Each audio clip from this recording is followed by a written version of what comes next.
3 વાર પાકિસ્તાને આવો બહુ સિરિયસ પ્રયત્ન કર્યો, પણ વી વેર સો એજાઇલ કે અમે એમને ફરકવા નથી દીધા. તમારા પર્સપેક્ટિવથી મારે આ વાતને સમજવી છે કે કારગિલ વોર થવાનું એક્ઝેક્ટ રીઝન શું? એનું રૂટ કોઝ તો એ જ છે કે પાકિસ્તાનની ગદ્દારી, પેલી જે કહેવાય ને કે કૂતરાની પૂંછડી, બાકી તો વાત આટલી માર ખાધો છે, હજુ સીધી થઈ નથી. બરાબર છે. હવે એવું લાગે છે કદાચ એ પૂંછડી આપણે કાપવી જ પડશે એવું લાગે છે. ખરેખર આર્મીની એરફોર્સ અત્યારે એવું વિચારી જ રહી છે કે પૂંછડીને કાપવી જ પડે.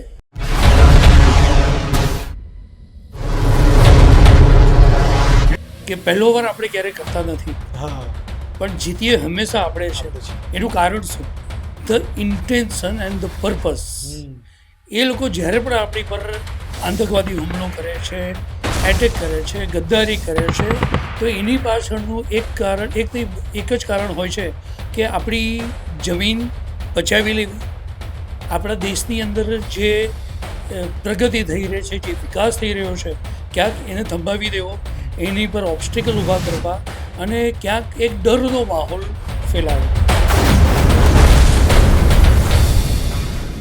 એટલે એવું છે કે જે કારગિલ વોર લડાયો ને એ કોઈ એક જગ્યાએ નથી લડાયો, પણ પાકિસ્તાનને હંફાવવા માટે, પાડવા માટે અને એની શાન ઠેકાણે લાવવા માટે આપણે જબરદસ્ત તૈયાર કરી. Can you share any hardest experience in your service during the Kargil?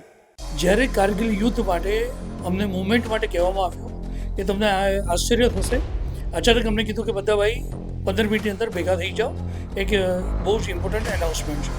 અમે બધા ભેગા થઈ ગયા. 10 મિનિટમાં એનાઉન્સમેન્ટ આવ્યું કે we are moving on a ops location, it is a war like situation. અમારે દિવસ દરમિયાન આપણા સૈનિકોએ ઓછામાં ઓછા 14 કલાક તો છુપાઈને બેસી રહેવાનું. એમની નજરમાં આવી એ ઉપર છે, વી આર ઓપન ટાર્ગેટ, એ આપણને મારી શકે છે. એક્ઝેક્ટલી. અને જ્યારે અંધારું પડે ત્યારે મૂવમેન્ટ કરી. નીકળે. ભારત અને પાકિસ્તાન વચ્ચે વોર લાઇક કન્ડિશન હતી, તો ત્યારે પણ કદાચ બધા સૈનિકોને અને ઇન્ડિયન સિવિલિયન્સને પણ આવો એક એક્સપિરિયન્સ થયો છે, યાર ઘૂસી જ જેવું પાકિસ્તાન.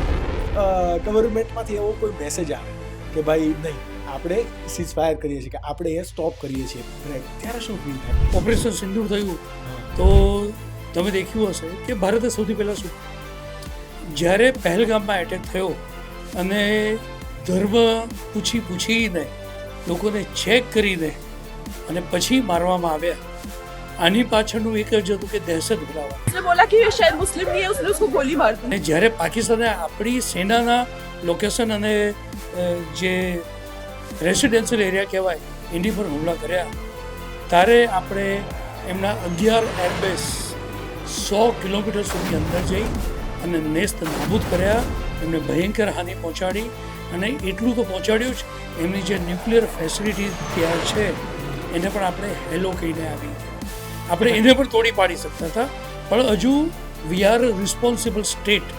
આનાથી પાકિસ્તાન, ચાઇના, અમેરિકા, તુર્કી અને આવા બધા દેશો સમજી ગયા છે કે આપણી કેપેબિલિટી શું છે.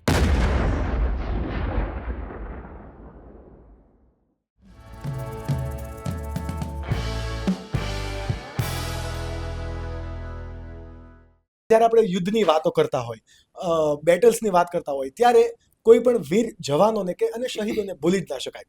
અને જ્યારે હમણાં રિસેન્ટ અટેક્સની વાત કરીએ તો ભારતનો સૌથી વધારે પ્લસ પોઈન્ટ હોય ને, દેટ ઇઝ એરફોર્સ. અને આજના પોડકાસ્ટની અંદર પણ આજ એક એવા વીર વાયુસેનાના જવાન સાથે આપણે વાતચીત કરવી છે, એમનો પર્સપેક્ટિવ જાણવો છે કે જેઓ પોતે કારગિલ વોર લડ્યા છે અને બહુ બધા આવ્યા ઇન્સિડન્ટ છે કે જે અત્યાર સુધી બહાર નથી આવ્યા. So on this Independence Day, let's welcome Mr. Haren Kumar Gandhi. Haren sir, Jai Hind and welcome to the Akash Gandhi Show. Jain, thank you so much. કહેવાય ને કે ટોટલી આજનો ઓરા જ અલગ છે. ઇન જનરલી હું બિઝનેસમેન સાથે બિઝનેસ માટે પોડકાસ્ટ બનાવતો હોય કે કોઈ પણ આર્ટ માટે, બટ આજે જ્યારથી તમે અમને મળ્યા, એક ઓરા, એક અવાજ, એક કહેવાય ને કે આંખોની અંદર આ દેખાય વીરપણું, ટોટલી ઇન્ક્રેડિબલ અને totally undescribable. How is life right now after retirement? First of all, આજે આ પ્લેટફોર્મ ઉપરથી જેટલા પણ શ્રોતાઓ આપણને સાંભળી રહ્યા છે અને તમને અને તમારી ટીમને 78મા જે સ્વતંત્રતા દિવસ છે, આઝાદીનો આ દિવસ, એની હું આપ સર્વેને શુભેચ્છા આપું છું. અને જ્યારથી જેવું તમને ફીલ થાય છે એવું મને પણ ફીલ થાય છે. જ્યારથી હું અહીંયા આવ્યો છું અહીંનું ઓરા એન્ડ આ positive vibes I am also feeling so it is going to be a great time here. Definitely. So મારે એક ખબર ને કે યોદ્ધાનો આખો પર્સપેક્ટિવ સમજવો છે, વોરને લઈને, દેશને લઈને, રાજનીતિને લઈને, આ બધી જ બાબતે. બટ થોડા હળવા ફૂળવા સવાલોથી શરૂ કરીએ. How is retirement life after ખબર કે વોર તમે લડ્યા, આ બધી જગ્યાએ બધું જોયું. How is life right now? C એવું કહેવાય કે once a soldier always a soldier. Exactly. એટલે કદાચ અમે રિટાયરમેન્ટ થઈ પણ ગયા છે, પણ જે અંદરનો જે સૈનિક છે ને એ ક્યારે મરતો નથી કે ક્યારે આરામ પણ નથી કરતો. અને કદાચ અમારો રોલ બદલાઈ ગયો હશે, પણ એ રોલ બદલાવાની સાથે જે અમારું એક લાઈફને જોવાનું અને લાઈફને માણવાનું એક જે એપ્રોચ છે એ હજુ પણ સેમ જ હોય છે. વી ઓલવેઝ થિંક અબાઉટ અધર્સ. અમે ક્યારે પોતાનું પહેલાં નથી વિચારતા. અમે અત્યારે સમાજમાં આવી ગયા છે તો પહેલાં કુટુંબ અને પહેલાં સમાજનું વિચારીએ છીએ અને પછી પોતાનું વિચારીએ છીએ. અને ડેફિનેટલી ક્યાંક અમે એવો ટ્રાય કરતા હોઈએ છીએ દરેક સૈનિક કે સેનામાંથી બહાર આવે ત્યારે પણ ક્યાંક ને ક્યાંક સમાજ નિર્માણમાં એ પોતે કેવી રીતે પોતાનો ભાગ ભજવી શકે એનું જ વિચારતો હોય છે. ને અત્યારે પણ હું એવું જ કરું છું and I am enjoying that role also. So as a civilian life અને as a militarian life, how is like શું ડિફરન્ટ છે? શું તમે એક્સપિરિયન્સ કરો છો કે યાર આ તો કંઈક અલગ જ લાગે છે? Vote is the difference right now? બહુ મોટો ડિફરન્સ હું તમને કહી દઉં. અને એ ડિફરન્સ અમને ક્યારે જોવા પડ્યો? જેવા અમે ફૌજમાંથી રિટાયર થઈ અને સિવિલમાં આવ્યા ને, એટલે હું કોઈક એવું આંગળી નથી ચીતો, પણ આ એક સ્ટાઇલ છે અને રીત છે. ફૌજમાં અમને જ્યારે ખબર હોય કે આ કામ આ વ્યક્તિએ આટલા વાગે કીધું છે તો થઈ જશે, આણે હા પાડી છે તો થશે, ના પાડી છે તો થઈ જ થાય. સિવિલમાં આવ્યા પછી બધું બહુ બદલાઈ ગયું છે. જ્યારે કોઈ બહુ સારી રીતે હા પાડે ને તો પછી એવો અનુભવ થાય છે કે એ થતું જ નથી. અને ક્યારેક કદાચ એવા સારા વ્યક્તિઓ મળ્યા છે કે જોઈશ, ટ્રાય કરીશ અને કદાચ બીજા દિવસે એવું બધું થઈ પણ જતું હોય છે. એટલે ત્યાં આગળ એક સર્ટેનિટી હતી.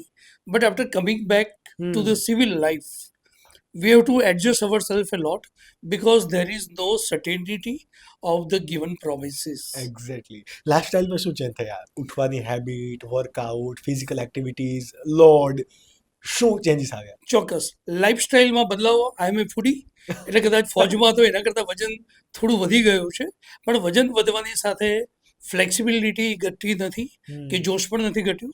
અને એની સાથે સવારે જે ઉઠવાનું છે એ તો ગમે જ છે. સવારે ઉઠવાનું ગમે છે, સવારે વહેલા જ ઉઠીએ છીએ.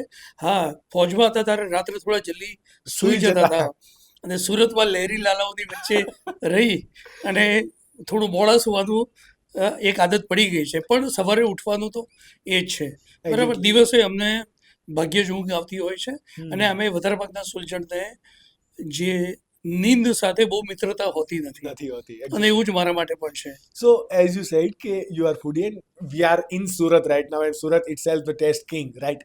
તો શું તમને વધારે પસંદ છે કે જે તમને એવું કે રિટાયરમેન્ટ પછી આઈ એમ એન્જોયિંગ ધીસ અને હું ખાઈ શકું છું વિધાઉટ એની રિસ્ટ્રિક્શન્સ? સી આમાં એવું છે કે નોર્મલી સુરતમાં આવ્યા પછી જે રીતે ચીઝ છે, રાઈટ, ચીઝની આઈટમ મને ભાવે છે. મને થેપલા અને ચા મને We all are જો Gujarati મળે, after all. થેપલા અને ચા મળે તો હું એને બહુ સારી રીતે પસંદ કરું.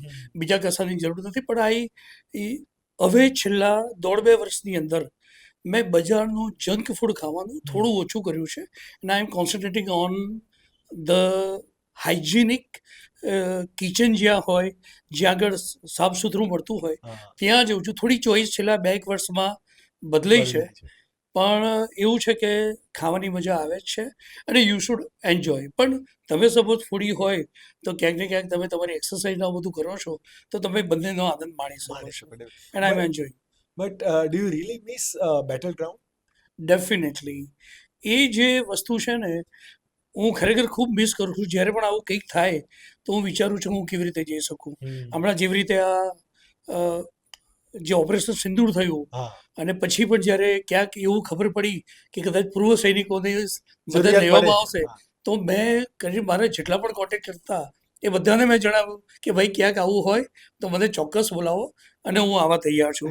અને ડેફિનેટલી બેટલ કદાચ એવું છે, અમે સૈનિક અત્યારે રિટાયર્ડ થઈ ગયા તો બેટલ ભૂમિમાં ત્યાં નથી લડતા, પણ અમે સિવિલમાં રહીને પણ ક્યાંક એવો એક એટમોસ્ફિયર ઊભું કરવા ટ્રાય કરીએ છીએ કે જેનાથી જે સૈનિકો દેશ માટે લડી રહ્યા છે એમને કોઈ રીતે ફાયદો થાય. સપોઝ લોકો અફવાઓ ફેલાવે છે, લોકો મિસઅન્ડરસ્ટેન્ડિંગ કરતા હોય છે, સેના વિશે ક્યાંક કાચું કપાતું હોય છે, એ ખરેખર સાચું નથી હોતું.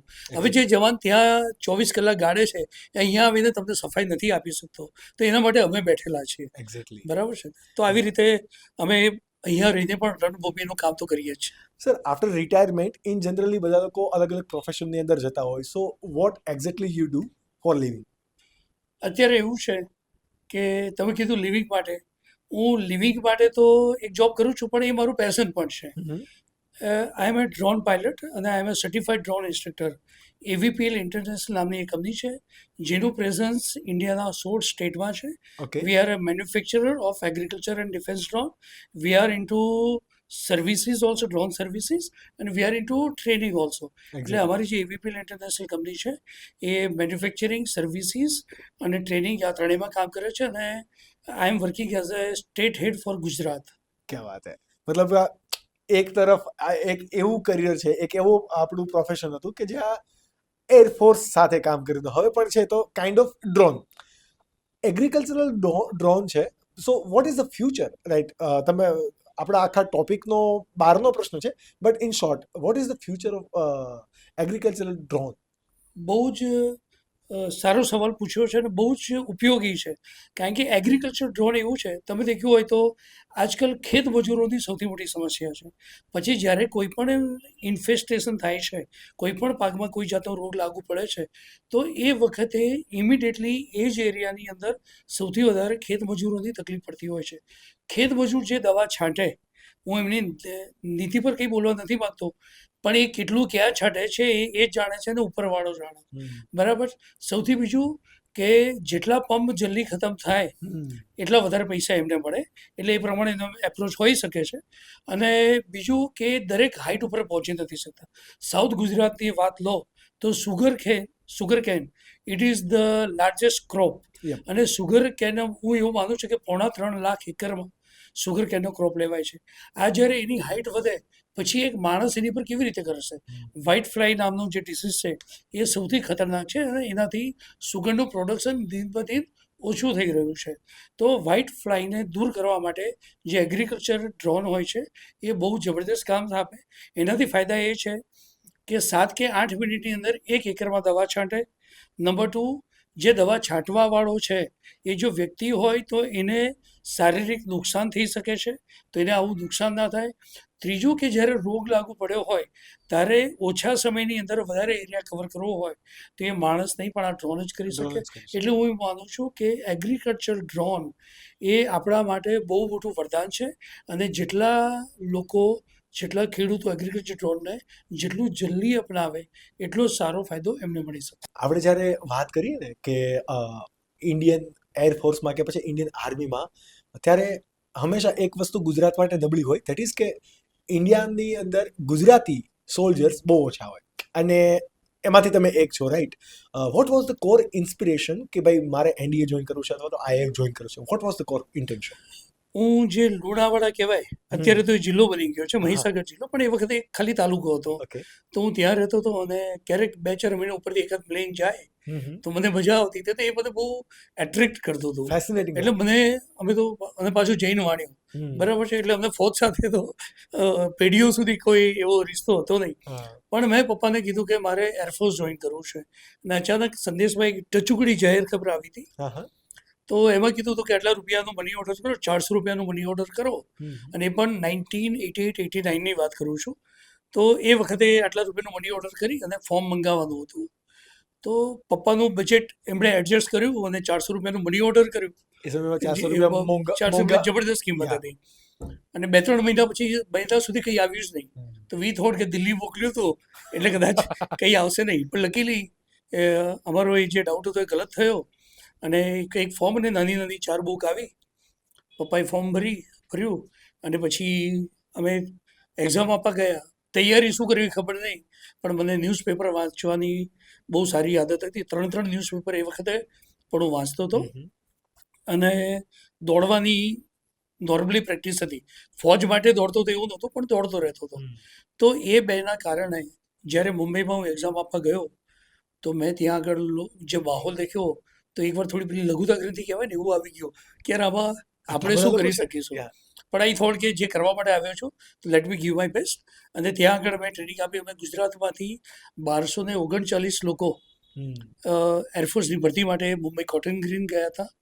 અને મને આનંદ છે અને પ્રાઉડ છે કે એમાંથી 2 જણા સિલેક્ટ થયા હતા. અને એમાં એક મરાઠી હતો જે હી સેટલડ ઇન ગુજરાત, અને એક હું હતો જે પ્યોર ગુજરાતી હતો. તો આઈ વોઝ સો હેપી કે આઈ વોઝ સિલેક્ટેડ. અને મારું ત્યાં સિલેક્શન થયું એ એઝ અ ઇન્સ્ટ્રક્ટર થયું. I was selected as an instructor. એટલે મને ત્યાં એક પ્રશિક્ષક તરીકેની તાલીમ મળે. અને એના પછી મારે એરફોર્સમાં જે નવા આવે છે અને જે એરફોર્સમાં ઓલરેડી છે એ લોકોને મારે શસ્ત્રોની તાલીમ આપવાની, ફિઝિકલ ટ્રેનિંગ આપવાની અને સ્પોર્ટ્સની ટ્રેનિંગ આપવાની. એટલે we got the training which is the hardest one in Indian air force. મતલબ એક પ્રશિક્ષક તરીકેથી એક કારગિલ વોર વેટર આ સુધીની મારે સફર તમારી સમજવી છે કે કઈ રીતે one by one, step by step તમારી જર્ની રહી. કદાચ એ જર્ની તો એવી અમેઝિંગ છે ને એવી ઇન્ટરેસ્ટિંગ છે તો કદાચ આપણે 3 દિવસનો બ્રોડકાસ્ટ કરવું પડે તો પૂરું થાય. પણ આઈ વિલ જસ્ટ હું એને બહુ શોર્ટમાં કહેવા ટ્રાય કરીશ. મારી ફર્સ્ટ પોસ્ટિંગ જે હતી એ મને એટલી જબરદસ્ત પોસ્ટિંગ મળી હતી. Air force admin college Coimbatore. Air force admin college Coimbatore એ એવી જગ્યા છે જ્યાં આગળ 8 થી 9 દેશોના ફોરેન ઓફિસર્સ પણ ટ્રેનિંગ માટે આવે છે. I was just raw recruit. 16 મહિનાની ટ્રેનિંગ લીધી એઝ એન ઇન્સ્ટ્રક્ટર. અને હું ત્યાં ગયો અને જ્યારે હું ત્યાં ટ્રેનિંગ માટે ત્યારે હું ત્યાં ટ્રેનિંગ આપવાની હોય મારે, ફિઝિકલ ફિટનેસ છે, વેપન ટ્રેનિંગ છે, સ્પોર્ટ્સ, તો મારી સામે જે ઊભા હતા એ લોકો 10 વર્ષ, 20 વર્ષ, 30 વર્ષ આવા બધા ટ્રેનિંગ કરેલા હોય. ટોટલ 14 જાતના કોર્સિસ ચાલતા હતા ઇન્ક્લુડિંગ ફોરેન ઓફિસર્સ કોર્સ. તો આ બધા કોર્સને મેં ટ્રેનિંગ આપી. અને એ જે 4 વર્ષ મારા એરફોર્સ એડમિન કોલેજમાં ગયા, that was the golden era of my life હું કહી શકું. એનું કારણ છે કે ત્યાં આગળ જે મને શીખવા મળ્યું, પેલું કહેવાય ને કે learning is a continuous process. એ જે એક લાઈન મને ત્યાં શીખવા મળી છે ને એ એરફોર્સ એડમિન કોલેજમાંથી. અને બીજું એ શીખવા મળ્યું કે ઉંમરમાં હું ખૂબ નાનો હતો. કદાચ મારાથી ડબલ ઉંમરના લોકોને પણ હું રિફ્રેશર ટ્રેનિંગ આપતો હતો. પણ એ વખતે જે દેખ્યું હોય અને ત્યાં આગળ હું જે ઘડાયો છું તો મને ખરેખર એ વસ્તુએ જે મને વિશ્વાસ આપ્યો છે, ક્વોલિટી ઓફ લાઈફ અને ક્વોલિટી ઓફ ટ્રેનિંગ, આ 2 વર્ડ ત્યાં એરફોર્સ એડમિન કોલેજમાં વપરાતા હતા. It was a catch line કે quality of training and quality of life. તો I really felt that, I learn that. અને એણે મારો બેઝ બનાવ્યો. ત્યાંથી મારી પોસ્ટિંગ થઈ સીધી જે આપણે 26 જાન્યુઆરી 15 ઓગસ્ટની પરેડ ચાલે છે ન્યૂ દિલ્હી, એના માટે મારું સિલેક્શન થયું. અને મને ત્યાં આગળ એઝ એન ઇન્સ્ટ્રક્ટર હું 4-4.5 વર્ષ રહ્યો. મને આનંદ છે કે મેં 26 જાન્યુઆરીની જે પરેડ હોય છે, રિપબ્લિક ડે પરેડ કહેવાય, આરડી પરેડ 26 જાન્યુઆરી થાય છે, એની પ્રિપેરેશન ઓછામાં ઓછા 2 થી 2.5 મહિના ચાલતી હોય છે. એનો હું ઇન્સ્ટ્રક્ટર રહ્યો. અને દેર વોઝ અ ટાઈમ કે જ્યારે ભારતે આઝાદીના 50 વર્ષ પૂરા કર્યા 97માં, તો મને એમ થયું કે ટ્રેનિંગ અમે આપીએ છીએ, બધા રાજપથ પર માર્ચિંગ કરે છે અને અમે પછી સામે બેસીને નિહાળીએ છીએ. તો why don't we also march? તો વી હેવ પ્રપોઝ કે સર અમે ઇન્સ્ટ્રક્ટર છે પણ we too wanted to march. તો મેનેજમેન્ટ વોઝ વેરી હેપી. અમારા કમાન્ડરે કીધું ઓકે નો પ્રોબ્લેમ. તો એ વખતે પછી અમે માર્ચિંગ કર્યું અને એમાં સાઇઝની એવી ગોઠવણ થઈ. તો રાજપથ જ્યારે તમે પેલી પરેડ દેખો તો વચમાં એક યલો લાઈન હોય છે. તો અમે અમારી પોઝિશન એવી રીતે લીધી હતી કે યલો લાઈનની એક તરફ હું હોઉં અને બીજો તરફ મારો એક ફ્રેન્ડ જે ઇન્સ્ટ્રક્ટર હતો મારી સાથે જે હોય. અને અમે જ્યારે આઝાદીના 50 વર્ષ પૂરા થયા એ વખતે અમે રાજપથ ઉપર ટ્રેનિંગ પણ આપી અને અમે માર્ચિંગ પણ કર્યું. ઇન જનરલી આપણે ટીવીમાં એ માર્ચિંગ જોતા હોઈએ ત્યારે એ જોવાની પણ એટલી મજા આવે. આઈ નો બધા લોકોની અલગ અલગ કહેવાય ને કે વિવિધતામાં આપણી એકતા છે, એ દેશની ત્યાં પ્રેઝન્ટેશન કરવામાં આવે. બધા જ લોકો એ જોતા હોય. 1.5 કલાકનો આ પ્રોગ્રામ હોય, બધા જ લોકો જોવે. એ જોવાનો એટલો આનંદ આવે છે. ત્યારે મારે એ જોવું છે કે જ્યારે તમે એ માર્ચ કરો છો સો કેવું ફીલ થાય કે આટલા બધા લોકો જુએ છે ને ભારત દેશની આ આઝાદી. તમે મારો રૂવાડો ઉભા થઈ ગયા બીકોઝ બહુ ઓછા લોકો આ પ્રશ્ન પૂછે છે. હું તમને કહી દઉં કે જ્યારે 26 જાન્યુઆરીની પરેડ હોય તો એનું ફાઇનલ ડ્રેસ રિહર્સલ એ 22 જાન્યુઆરીએ થતું હોય છે. જેટલી ભીડ 26 જાન્યુઆરી હોય ને એટલી જ ભીડ 22 જાન્યુઆરી પણ હોય છે, ઓકે, કદાચ એનાથી વધારે હોય છે. કારણ કે 26 જાન્યુઆરી તો બધા પાસવાળાને એવા જ લોકો હોય, પછી પ્રોટોકોલ પણ પણ હોય. 22 જાન્યુઆરીએ બધા બહુ સ્પોટ એવા હોય છે કે જ્યાં આગળ નોર્મલ પબ્લિકને પણ એલાઉ કરવામાં આવે છે. 22 જાન્યુઆરી ખાલી રાષ્ટ્રપતિ અને જે મુખ્ય મહેમાનો હોય છે એ જ નથી આવતા, બીજું બધું સેમ થાય છે. બરાબર છે. તો એ વખતે જ્યારે અમે માર્ચિંગ કરીને ચાલીએ, 13.5 કિલોમીટરની માર્ચિંગ હા. હોય છે, 13.5 કિલોમીટર. અ, એક જ બ્રેક મળે અમને કેનોટ પ્લેસમાં, અને ત્યાંથી પછી અમે માર્ચિંગ કરતા જઈએ પુરાની દિલ્હીમાં, અને લાલ કિલ્લા પર અમારું વિસર્જન થાય. અમે જે ત્યારે માર્ચિંગ કરીએ તો અમારા હાથ અને પગ જે ઉપર આવતા હોય છે કમર સુધી, એક પણ જગ્યાએ ભારત માતા કી જય, વંદે માતરમ એવા અમને જયકારા સાંભળવા મળે ને, અમે કદાચ અંદરથી તૂટી પણ ગયા હોય ને તો અમારો પગ કે હાથ નીચે આવે નહીં. અને હેવી રાઇફલ સાથે માર્ચિંગ કરતા હોય તો અમારા હાથ આખા જામ થઈ જતા હોય છે. તો અમારે જ્યારે ઓર્ડર આપીને હાથ ચેન્જ કરવાનો હોય તો અમે વાળી નથી શકતા હોય છે, સીધો રાખી, અને એક પ્રોસિજર હોય છે, એ પ્રોસિજર કરીને અમારે હાથ ચેન્જ કરવાનો પણ એટલું બધું શરીર તૂટતું હોય, દુખતું હોય, પણ એક વાર પણ પગ નીચે નથી જતો. કારણ કે એ જે પ્રાઉડ અમને મહેસૂસ થાય છે. અને ત્યાં જ્યારે માર્ચિંગ કરતા હોય છે ને, પાછળ એક મ્યુઝિક વાગતું હોય છે, જયકાર સાંભળવા હોય, તો શરીરનું દુઃખ દર્દ ખરેખર ભૂલી જતા હોય છે. Exactly. હા, જ્યારે પરેડ પૂરી થાય પછી એવા અસંખ્ય દિવસો છે કે જ્યારે રાત્રે 1-2 વાગે ઊંઘ ઉડે અને પછી પૂછીએ બીજાને કે ભાઈ ડિનર લીધું? ત્યાં કે નહીં યાર, મેં પણ નથી લીધું. એટલે 2-2.5 મહિનામાં એવી જબરદસ્ત પરેડ થતી હોય છે કે many times V miss dinner just out of our જે થકાન કહેવાય ને, કે થકાનને લીધે અમે ઊંઘી ગયા હોય છે. પણ એ જોશ જે છે જબરદસ્ત છે. અને હું દરેકને કહું છું કે કદાચ 26 જાન્યુઆરીએ મોકો ના મળે તો 22 જાન્યુઆરીએ પણ દિલ્હીમાં જઈ અને એકવાર 26 rehearsal તો જાન્યુઆરી જોવું પરેડ જોવી જ જોઈએ. ડેફિનેટલી. આ મને અતિશય ગમ્યું કે કહેવાય ને કે બધા જ લોકો આ પરેડ જુએ છે, બટ તમે કીધું લોકો એ માટે, પરેડ માટે, આ વોર નથી, પરેડ છે એમાં પણ થાકીને ભૂખ્યા આપણા જવાનો સૂઈ જાય છે. બીકોઝ અને આ બધું કોન્ટ્રીબ્યુશન છે, અને નો ડાઉટ એમને એમનું આઉટપુટ બધી જ વસ્તુ મળે છે.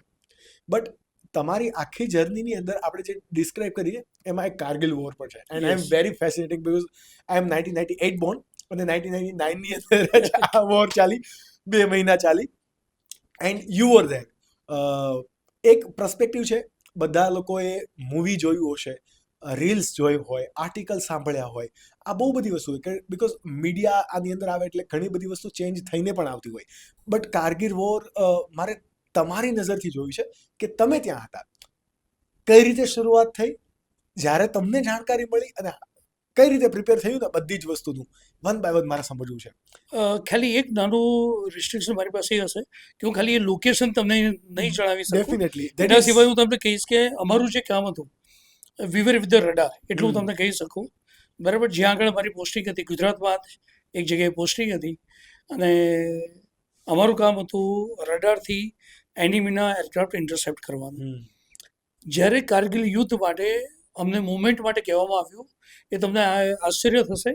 અચાનક અમને કીધું કે બધા ભાઈ 15 મિનિટની અંદર ભેગા થઈ જાઓ, એક બહુ જ ઇમ્પોર્ટન્ટ એનાઉન્સમેન્ટ છે. અમે બધા ભેગા થઈ ગયા 10 મિનિટમાં. એનાઉન્સમેન્ટ આવ્યું કે we are moving on a ops location, એટલે કે જે ઓપરેશન લોકેશન છે ત્યાં આપણે મૂવ કરીએ છીએ. It is a war like situation. કોઈને પણ અહીંયાથી ઘરે જવા મળશે નહીં, ભલે નેક્સ્ટ ડોર હોય કે 10 કિલોમીટર દૂર હોય. અહીંયાથી તમારે સીધું જ આપણું આખું યુનિટ, અમારું યુનિટ બહુ થાય એટલે રડાર બહુ થાય, અમારા વેપન્સ બહુ થાય, અમારા ટેન્ટ બહુ થાય, બધું જ વસ્તુ બહુ થાય.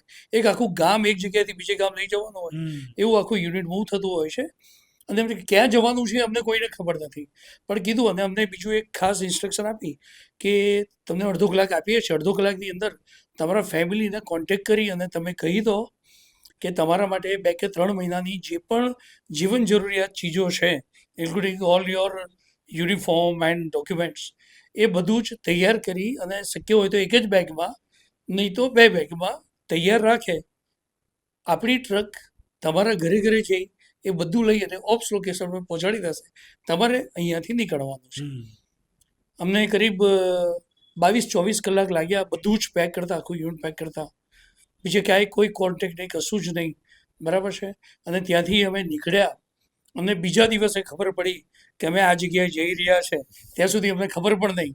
રસ્તો આવે એટલે ખબર પડે કે કદાચ આપણે ત્યાં આમ જઈએ છે, તો અમને ખબર પડી ત્યાં ગયા છે. અને અમે એવા સ્ટ્રેટેજિક લોકેશન પર હતા, તમે હું નામ નહીં દઉં પણ તમે સમજી જશો. તો એવા સ્ટ્રેટેજિક લોકેશન પર હતા કે ત્યાંથી જો પાકિસ્તાને આપણા બોમ્બે હાઈ ઉપર કે આપણું જે ફાઇનાન્શિયલ કેપિટલ કહેવાય મુંબઈ, એ એનો મેઇન ટાર્ગેટ છે. કંઈ પણ થાય તો પાકિસ્તાનને ત્યાં એટેક કરવાનું વધારે ગમતું હોય છે. તો એ હંમેશા ટ્રાય કરતું હોય છે ત્યાં એટેક કરવાનું. એટલે અમારું કામ હતું એને ત્યાં સુધી ફરકવા નહીં દેવાનું. એટલે અમે એક એવા પોઈન્ટ પર હતા કે જ્યાંથી જો પાકિસ્તાનને આવવું હોય, ભુજ ઉપરથી આવે તો આપણો ઓલરેડી એરબેઝ તૈયાર છે. જામનગર આવે તો એ પણ તૈયાર છે. એટલે એણે આપણી દરિયાઈ સીમાને એવોઇડ કરીને આવવું પડે. એટલે અમે એક એવા લોકેશન પર હતા કે જો એણે દરિયાઈ સીમાથી પણ આવે ને તો એણે બહુ દૂર સુધી જવું પડે. અમારી પાસે કરીબ 40 કિલોમીટરની રેન્જ હતી. તો એટલે એ 40 કિલોમીટર પણ એવોઇડ કરીને મુંબઈ પર એટેક કરવો પડે. અને જ્યારે એવું કરે તો એની પાસે ફ્યુલ બચતું નથી. અને ફ્યુલ બચતું ના હોય તો it is a suicide attempt. એટલે ત્યાં કરી ના શકે. અને જ્યારે અમે એમને ડિટેક્ટ કરીએ તો એવું થાય કે 2.5 મિનિટની અંદર અમે મેસેજ જ્યાં પણ આપીએ ત્યાંથી આપણે જે ફાઇટર એરક્રાફ્ટને જે વેપન સિસ્ટમ છે એ બધી એક્ટિવ થઈ જાય અને પાકિસ્તાનને ત્યાં સુધી પહોંચવા જ ના દે. અને એમાં 3 વાર પાકિસ્તાને એવો બહુ સિરિયસ પ્રયત્ન કર્યો, પણ વી વેર સો એજાઇલ કે અમે એમને ફરકવા નથી દીધા. એટલે એવું છે કે જે કારગિલ વોર લડાયો ને એ કોઈ એક જગ્યાએ નથી લડાયો, બરાબર છે. હું તમને કહીશ એ જગ્યાએ જ્યાં લડાઈ છે તો મેઇન હતું, એ લોકો ત્યાં આવી ગયા હતા. પણ પાકિસ્તાનને હંફાવવા માટે, પાડવા માટે અને એને એની શાન ઠેકાણે લાવવા માટે આપણે જબરદસ્ત તૈયાર કરી હતી. કારગિલ વોર એક એવો વોર હતો કે જ્યાં આગળ મિનિસ્ટ્રી ઓફ ડિફેન્સ અને ભારત સરકારને એવી એક સેન્સ આવી કે આર્મી, નેવી અને એરફોર્સ એ અલગ અલગ રીતે યુદ્ધ કરે એનિમી સાથે એ પરવડે એમ નથી. જો બેસ્ટ આઉટપુટ લેવું હોય તો there should be A complete coordination between army, navy and air force. અને એનાથી એવું થાય કે રિસોર્સિસ ઓછા યુઝ થાય, મેન પાવર ઓછો યુઝ થાય, પણ જે કોર્ડિનેશન આવે અને એનાથી આપણે જે રિઝલ્ટ જોઈએ છે એ બહુ સારું રિઝલ્ટ મળે. ઓછો મેન પાવર અને ઓછા રિસોર્સિસ સાથે we get the best output. કારગિલની એક બહુ જ ફાઇન એક મોટિવેશનલ સ્ટોરી હું કહું પ્લીઝ. તો ગુજરાતમાંથી જ એક હિન્દીમાં એક કાર્ડ બધા બહુ વિદ્યાર્થીઓ અમને કાર્ડ મોકલતા હતા, ક્યાંકથી મીઠાઈ આવતી હતી. અને એવું કહું ને કે અમને બીજી કોઈ તકલીફ પડી નથી. એકવાર તકલીફ પડી હતી એની પણ હું વાત કરીશ. તો એક કાર્ડ આવેલું, એમાં એક નાની દીકરીએ લખ્યું હતું કે dear soldier uncle, we are proud of you. એના રાઇટિંગ પણ એના બાળક જેવા જ હતા પણ વંચાતું હતું. એમાં લખ્યું હતું કે વી are proud of you and हमें विश्वास है कि आप पक्का जीत के ही आओगे, हमें कोई डर नहीं है, वी लव यू અને આપકી બેટી. નામ હमें યાદ નહીં, ભૂલ ગયા હતા. બટ એ વખતે એવું થયું કે એ જે કાર્ડ હતું એની પર એક તિરંગો હતો, એક નાનો બાળક સેલ્યુટ કરતો હતો, એવી એક ડ્રો કરેલું હતું. અમે એને અમારા મિરર પાસે લગાવ્યું હતું. દરરોજ સવારમાં ઉઠી વી use to see that message. અને હું તમને કહું કે બહુ મોટા મોટા મોટિવેટર્સ કદાચ આપણને મોટિવેટ કરે ને કલાક સુધી, એનાથી પણ 100 ગણું વધારે મોટિવેશન એ નાની દીકરીના એ 2 કે 4 લાઈન હતી ને એમાંથી અમને મળતું હતું. બીકોઝ કે એક નાનું બાળક જે આપણને ઓળખતું નથી એને આપણામાં આટલી બધી શ્રદ્ધા છે અને વિશ્વાસ કેટલો. વિશ્વાસ. એક્ઝેક્ટલી. તમે મને હમણાં કીધું કે કારગિલ વોર એક જગ્યાએ નહીં, બહુ બધી જગ્યાએ આપણે લડ્યા અને પાકિસ્તાનને પૂરેપૂરી હફાવવાની કોશિશ કરી, રાઈટ? તમારા પર્સપેક્ટિવથી મારે આ વાતને સમજવું છે કે કારગિલ વોર થવાનું એક્ઝેક્ટ રીઝન શું હતું તમારા પર્સપેક્ટિવથી? મીડિયાએ દેખાડ્યું છે, અમે વાંચ્યું છે, એ બધું તો સાચું છે, બટ તમારા પર્સપેક્ટિવથી જે મીડિયામાં ને જે આવ્યું છે બધા જાણે છે, એનું રૂટ કોઝ તો એ જ છે કે પાકિસ્તાનની ગદ્દારી. બીજી જે કહેવાય ને કે કૂતરાની પૂંછડી, વાકી તે વાકી. આટલી માર ખાધો છે, હજુ સીધી થઈ નથી, બરાબર છે. હવે એવું લાગે છે કદાચ એ પૂંછડી આપણે કાપવી જ પડશે એવું લાગે છે. ખરેખર આર્મીની એરફોર્સ અત્યારે એવું વિચારી જ રહી છે કે પૂંછડીને કાપવી જ પડે. પણ એવું હતું કે જ્યારે એક્સ્ટ્રીમ વિન્ટરની સિઝન હોય અને એ વખતે એવું નક્કી કર્યું હોય કે પાકિસ્તાન દેશ છે તો એને એના સૈનિકો પ્રત્યે પ્યાર હોય, માની શકીએ છીએ. જેવી રીતે આપણને આપણા સૈનિકો પ્રત્યે પ્યાર. તો એવું વિચાર્યું કે આપણો જે મેન પાવર છે એક્સ્ટ્રીમ વિન્ટર કન્ડિશનમાં વાય ટુ વેસ્ટ એ લોકોને પણ દે આર હ્યુમન બિંગ, એમને કેમ તકલીફ પડે. એટલે ઇન્ડિયા અને પાકિસ્તાન વચ્ચે એક આવો મ્યુચ્યુઅલ અન્ડરસ્ટેન્ડિંગ હતું કે જ્યારે એક્સ્ટ્રીમ વિન્ટર હોય -40-50 સુધી જાય તો એવી વિન્ટર સિઝનમાં યુદ્ધ જેવી કોઈ શક્યતા હોય નહીં. તો એ વખતે તમે તમારી પોસ્ટમાંથી પાછા જતા રહો, નીચે આવી જાઓ, અમે પણ જે હાઇટ પર છે ત્યાંથી અમે પણ પાછા આવી જાય. અટલ બિહારી વાજપેયી સાહેબ પ્રયત્ન કરતા હતા પાકિસ્તાન સાથે હાથ મિલાવો, ક્યાંક શાંતિ સ્થપાય તો બંને દેશો એક સાથે આગળ વધી શકે, કારણ કે પહેલાં તો એક જ હતા, બરાબર છે. પણ ત્યાંની જે લીડરશિપ હતી એમના જે મગજમાં અને એમના દિલો દિમાગમાં ગદ્દારી હતી, બરાબર છે. તો આવા પ્રયત્ન છતાં વાજપેયી સાહેબ જ્યારે પાછા આવીને અહીંયા આવે છે અને પાકિસ્તાની સેના અને એમના જે સ્પોન્સર્ડ આતંકવાદીઓ છે એ લોકોએ શું કર્યું, આપણે તો પાછા આવી ગયા, એ લોકો પાછા નીચે નહીં ગયા પણ એ લોકો આગળ વધ્યા અને જે પોસ્ટ જે પોઈન્ટ્સ બધા હતા આપણે ખાલી કરીને આવ્યા હતા ત્યાં આગળ એ લોકો પહોંચી ગયા. એક જે ચરવાહા કહેવાય, જે ભેડ બકરી ચરાવે એવા અક્ષરમાં એ ચરાવતા હોય છે, એ લોકોને ત્યાંની ઠંડીના બધાથી એમની આદત હોય છે, બરાબર, કારણ કે ત્યાં જીવે છે. તો ત્યાં આગળ એમણે ક્યાંક આવી મુવમેન્ટ નોટ કરી, સિરિયસલી નોટ કરી, તમને ખબર પડી, બિકોઝ એણે તો કેટલા વર્ષોથી એ દેખે જ છે. તો એણે કીધું કે આ સમયે તો ત્યાં કોઈ મુવમેન્ટ હોવી જોઈએ, તો આવું કેમ છે. એણે જઈને બતાવ્યું, કેઝ્યુઅલી માન્યું નહીં, ફરીથી બધા સિરિયસલી બતાવ્યું, ત્યારે બધાએ માન્યું, તપાસ કરી તો ખબર પડી કે yes there is a movement. હવે આપણું ઇન્ડિયન આર્મી તરફથી હે નહીં, આપણા તરફથી કોઈ કહ્યું જ નથી, કોણ હોઈ શકે, તો એ જ હોઈ શકે. તપાસ કરી, ઇમિડિયેટલી ઇન્ડિયન આર્મીની હેડક્વાર્ટરમાં, પછી MOD અને ભારત સરકારને ખબર પડી અને પછી આગળ જે બીજા બધા પોઈન્ટ ચકાસ્યા તો ત્યાં બધે પહોંચી ગયા હતા, બરાબર છે. એટલે પછી ખાતરી થઈ ગઈ કે આ લોકોએ આવી ગદ્દારી કરી છે. અને હું તમને કહું કે હમણાં જ હું કારગિલ વોર વખતે મેં ટાઈગર હિલ નહોતી દેખી, પણ હમણાં જ્યારે ઇન્ડિયન આર્મીએ પૂરા દેશભરમાંથી કરીબ 32 સૈનિકોને ફેમિલી સાથે ઇન્વાઇટ કર્યા હતા અને ગુજરાતમાંથી હું એકલો જ રિપ્રેઝેન્ટેટિવ સિલેક્ટ થયો હતો. હું ત્યાં ગયો અને જ્યારે અમે કારગિલ ગયા, દ્રાસ ગયા, જોજિલા પાસ ગયા, પછી એક જે બ્રિજ હતો જેને પાકિસ્તાનનું એ પ્રાઇમ ટાર્ગેટ હતું કે એ જે બ્રિજ છે, દ્રાસ બ્રિજ જેને કહેવાય, એ તોડી નાખીએ તો JNK ઇન્ડિયાથી કટ ઓફ થઈ જાય, બરાબર છે. એ એમનો પ્રાઇમ ટાર્ગેટ હતો. અમે એ બ્રિજ પરથી પણ પસાર થયા, ટાઈગર હિલ અને ટોલોલિંગ દેખી. તમને આગળ દેખીને નવાઈ લાગશે કે જો એ લોકો ત્યાં ઊભા હોય અને આપણે અહીંયા નીચે છે તો આપણા જવાનો, આપણા અફસરો કેવી રીતે ત્યાં પહોંચ્યા હશે. બિકોઝ આ તો એવું થઈ ગયું કે ધાબા પર આપણો દુશ્મન ઊભો છે અને આપણે નીચે આંગણમાં ઊભા છે. આવી હાલત હતી. ને તમે કદાચ મીડિયામાં દેખ્યું હશે, અમુક પિક્ચરમાં દેખ્યું હશે, પણ તમે જ્યારે જાતે એ હિલની સામે ઊભા રહો, એ ટેરેનની સામે ઊભા રહો, કડકડતી ઠંડી હોય અને એવી જગ્યાએ તમે ત્યાં ઊભા રહી અને દેખો ને તો ખબર પડે કે ખરેખર જે વીરતા, જે સાહસ આપણા સૈનિકો, આપણા જવાનોએ દેખાય છે ને, એને શબ્દોમાં કે પિક્ચર દ્વારા આવું કંઈક બયાન કરવી ટોટલી મુશ્કેલ છે. ત્યાં જઈને જ ફીલ થાય. બીજી એક ખાસ વાત કહી દઉં કે કારગિલ વિજય દિવસ કહેવાય છે. જે કારગિલ યુદ્ધ થયું એને ઇન્ડિયન આર્મીએ ઓપરેશન વિજય નામ આપ્યું હતું. આ જે મેડલ છે એ કારગિલ વોરનું મેડલ છે, બરાબર છે. પછી ઓપરેશન જે એના પછી ઓપરેશન પરાક્રમ એનું મેડલ છે. તો આ જે કારગિલ યુદ્ધ થયું એના 3 નામ હતા. એટલે બધાને એક જ નામ ખબર છે, ઓપરેશન વિજય. પણ આમાં જ્યારે એરફોર્સ ઇન્વોલ્વ થયું તો એરફોર્સે એનું નામ આપેલું ઓપરેશન સફેદ સાગર. સફેદ સાગર, બરાબર. આખો બરફ આચ્છાદિત પ્રદેશ હતો એટલે આપણે એનું જે નામ આપેલું ઓપરેશન સફેદ સાગર. અને નેવી પણ તૈયાર હતી કરાચીને બેંક કરવા માટે. અને જે 71માં એને માર ખાધેલો છે ને, તો એને ખબર પડી ગઈ કે જો નેવી એક્ટિવેટ તો થઈ ગઈ છે પણ એકવાર નેવીએ સ્ટાર્ટ કર્યું ને તો બધું નેસ્ત નાબૂદ થઈ જશે.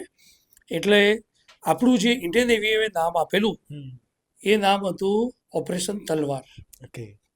અને બીજી એક વાત કીધું કે જેવી રીતે આપણે નામ આપ્યા ને તો પાકિસ્તાને પણ એનું નામ આપેલું અને એ નામ હતું ઓપરેશન બદર. BADR, બરાબર. હા, એટલે આ જે 4 નામ હતા એ આર્મી નેવી એરફોર્સે આપેલા અને એક પાકિસ્તાનનું પણ નામ પાકિસ્તાન હતું. પણ તમને કહી દઉં કે તમે જ્યારે શરૂઆતમાં જે વાત કરી કે પહેલો વાર આપણે ક્યારેય કરતા નથી હા પણ જીતીએ હંમેશા આપણે છે. આપણે છીએ. એનું કારણ શું? એનું કારણ એક જ છે, the intention and the purpose. એ લોકો જ્યારે પણ આપણી પર આતંકવાદી હુમલો કરે છે, એટેક કરે છે, ગદ્દારી કરે છે, તો એની પાછળનું એક કારણ એક જ કારણ હોય છે કે આપણી જમીન બચાવી લેવી, આપણા દેશની અંદર જે પ્રગતિ થઈ રહી છે, જે વિકાસ થઈ રહ્યો છે, ક્યાંક એને થંભાવી દેવો, એની પર ઓબ્સ્ટિકલ ઊભા કરવા અને ક્યાંક એક ડરનો માહોલ ફેલાવો. બરાબર છે. શાંતિથી ભારતીય લોકો શાંતિથી ના જીવી શકે એના માટેના તમામ પ્રયત્નો કરે છે. એટલે આવા જ પ્રયત્નો એ કરે છે. એટલે એમનું જે ઇન્ટેન્શન છે, એમનું જે પર્પઝ છે, it is always negative and એની અગેન્સ્ટમાં ભારત હંમેશા જ્યારે પહેલો વાર કરતો નથી પણ બીજો વાર કરે છે ત્યારે આપણું ઇન્ટેન્શન ફક્ત એક જ હોય છે, મા ભૂમિની રક્ષા કરવાનું. અને ભારતના જે પણ પનોતા પુત્રો છે જ્યારે મા ભૂમિની રક્ષા કરવા માટે નીકળે છે ને ત્યારે સામે દુશ્મન કોણ છે એ દેખતા નથી. એમનામાં એક જ હોય છે કે પોતાની માતૃભૂમિની રક્ષા કેવી રીતે કરવી અને એના માટે સર્વસ્વ આપીને પણ રક્ષણ કરે છે. તમે કીધું કે ત્યાં કારગિલનો જે તમે મીડિયામાં દેખો છો કે બધું વાંચો છો, એ બધું બરાબર છે, બધું એમાંથી બધી સાચું પણ હોય છે. પણ અમુક તકલીફો જે આવે છે એ એટલી બધી ડિફિકલ્ટ હોય છે, એ ખબર નથી હોતી. તમે એ વિચાર કરો કે ડે લાઇટમાં એ આપણને દેખી શકે છે, બરાબર છે. ખોરાકનો જે પુરવઠો છે મળતો નથી. અમારે દિવસ દરમિયાન આપણા સૈનિકોએ ઓછામાં ઓછા 14 કલાક તો છુપાઈને બેસી રહેવાનું. એમની નજરમાં આવે એ ઉપર છે, વી આર ઓપન ટાર્ગેટ, એ આપણને મારી શકે છે. એક્ઝેક્ટલી. અને જ્યારે અંધારું પડે ત્યારે મૂવમેન્ટ કરે. નીકળવા. ઇન્ડિયન એરફોર્સે પાકિસ્તાનની બધી પોઝિશન ચેક કરવા માટે ઇન્ડિયન એરફોર્સ શું કરતું હતું, રાત્રે ફ્લાય કરતું હતું અને પછી એમાંથી જે ગ્લિટર બોમ્બ હોય એને ગ્લિટર્સ કહેવાય. એક્ઝેક્ટલી. એટલે એ જ્યારે બોમ્બ છોડે ગ્લિટર બોમ્બ એટલે પર્ટિક્યુલર એ એરિયાની અંદર દિવસ જેવું અજવાળું થઈ જાય. અને એ ટાઈમિંગ ઇન્ડિયન આર્મીને ખબર હોય એટલે એ વખતે આપણું જે એરક્રાફ્ટ, જે સર્વેલન્સ એરક્રાફ્ટ છે એ બધી ફોટોગ્રાફી કરી લે અને સાથે સાથે આર્મીને ખબર પડે કે દુશ્મનની પોઝિશન ક્યાં છે અને એ પછી આપણે આગળ વધતા હતા. એટલે આવું હોય અને આવા જે બધું ટાઈમિંગ હોય બહુ રેન્ડમ હોય. એકવાર તમને કહું કે અમને એવો મેસેજ મળ્યો કે બ્રેકફાસ્ટ આપવા આવેલા ત્યારે એમણે કીધું કે આ બ્રેકફાસ્ટ સાચવીને રાખજો, બરાબર છે. બ્રેકફાસ્ટ તો ખાવા માટે હોય, સાચવીને રાખજો, કદાચ 2 કે 3 દિવસ ફરીથી અમે ના પણ આવીએ. બરાબર. આખી સપ્લાય ચેનને બધું ડિસ્ટર્બ થઈ ગયેલું, ક્યાંક બધી ઇન્ફોર્મેશન લીક થઈ ગઈ હતી. જે રીતે આપણા જાસૂસો ત્યાં કામ કરે છે, અમુક આપણી દેશ વિરોધી તાકાતો જે તમારી અને મારી આગળ પાછળ હોય છે એ લોકો પાકિસ્તાનને મદદ કરતા હોય છે. અને એ બધું કંટ્રોલ કરવા માટે ક્યાંક આવી ફૂડ ચેઇન સપ્લાય હતો એ ડિસ્ટર્બ થઈ હતી. 5 પૂરી હતી, ચા હતી અને વચમાં એક થોડો આચાર હતો. અને આને અમારે કીધું હતું કે કદાચ 2 દિવસ સુધી કંઈ નહીં આવે. ભૂખ લાગેલી હતી એટલે 2 પૂરી તો બધાએ ખાઈ લીધી. એક પૂરી લંચમાં ખાધી, અમુક જણાએ નહીં પણ ખાધી. પણ લકીલી એવું થયું કે મોડી રાત્રે એક ટ્રક આવી અને કીધું છે કે હવે બધું નોર્મલ થઈ ગયું. પણ તમે નહીં માનો, અમે કદાચ 250ની આસપાસ અમારા એરિયામાં હતા. એક વ્યક્તિએ નારાજગી વ્યક્ત નથી કરી કે એક સોલ્જરે એવો શબ્દ નથી વાપર્યો કે યાર હમ ઇધર જાન દે દે કે લે ખડે ઓર આપ ખાના નહીં બેચ सकते. It was not there. અમે કીધું કે it's okay, no problem, we will manage. આવી રીતે યસ યસ. એટલે તમે વિચાર કરો કે જ્યારે યુદ્ધ થતું હોય ને ત્યારે આવી રિક્વાયરમેન્ટ અમને ખબર જ ના પડે. અને તમે નહીં માનો કે આ યુદ્ધ થયું ને દરેક જવાની પાછળ જે સૌથી મોટું એક જે પુશ કરવાવાળું કે મોટિવેશન ફોર્સ હતો ને દેટ ઇઝ ફેમિલી. તમને કદાચ એવું થાય કે જે લોકોના ઘરવાળા કોઈ ફોજમાં નથી ને એને કદાચ એવું વિચારે કે યાર યુદ્ધ થાય ને તો દીકરો કે દીકરી પાછા આવી જોઈએ. પણ અમારે એવું હતું જ નહીં. They will proud. સપોઝ કે તમે જાઓ, અમને કોઈ જાતની ચિંતા નથી, ઘરની આ ફ્રન્ટની ચિંતા તમે નહીં કરતા, હું બધું મેનેજ કરી લઈશ, તમે ત્યાં બસ સંભાળો. એટલે કેટલી મોટી વાત કહેવાય. અમે ત્યાં સંભાળે, અમને ખબર છે કે અમે ઘરે રહીશું ને તો અમને કોઈ પણ જાતની મારા ઘરને મારી ફેમિલીને તકલીફ નથી પડવાની અને મારી ફેમિલી એ મને આટલા સપોર્ટ સાથે ત્યાં મોકલે છે તો મારે અહીંયા બધું જ કરી છૂટવું જોઈએ. અને આવી રીતે હું તમને કહી દઉં કે જ્યારે એક સોલ્જર યુદ્ધ લડે છે ને તો કદાચ દેશને એવું જ લાગતું કે સૈનિકો યુદ્ધ લડે છે, પણ સૈનિકો ફક્ત યુદ્ધ નથી લડતા, એમની ફેમિલી, એમના મા બાપ, એમના ભાઈ, એમના બહેન, એમનો દીકરા, એમના દીકરી, આ બધા જ યુદ્ધ લડતા હોય છે. કારણ કે એમના વગર એમને મેનેજ કરવાનું હોય છે. And there is no surety કે જે આપણા ઘરનો વ્યક્તિ વિરલો ત્યાં ગયો છે, દીકરો કે દીકરી, એ પાછા આવશે કે નહીં. પણ છતાંય આવું જ હોય છે. અને એ જે માહોલ ફેમિલીનો હોય છે ને એ અમારા માટે બહુ મોટું પ્રેરક બળ હોય છે. Exactly. Can you share any hardest experience in your service during the Kargil? During Kargil વોરમાં એવું હતું કે જ્યારે એરફોર્સમાં એક એવો શબ્દ કહેવાય છે, આર્મી નેવીમાં પણ હોઈ શકે છે કે the more you sweat in peace the less you bleed in war.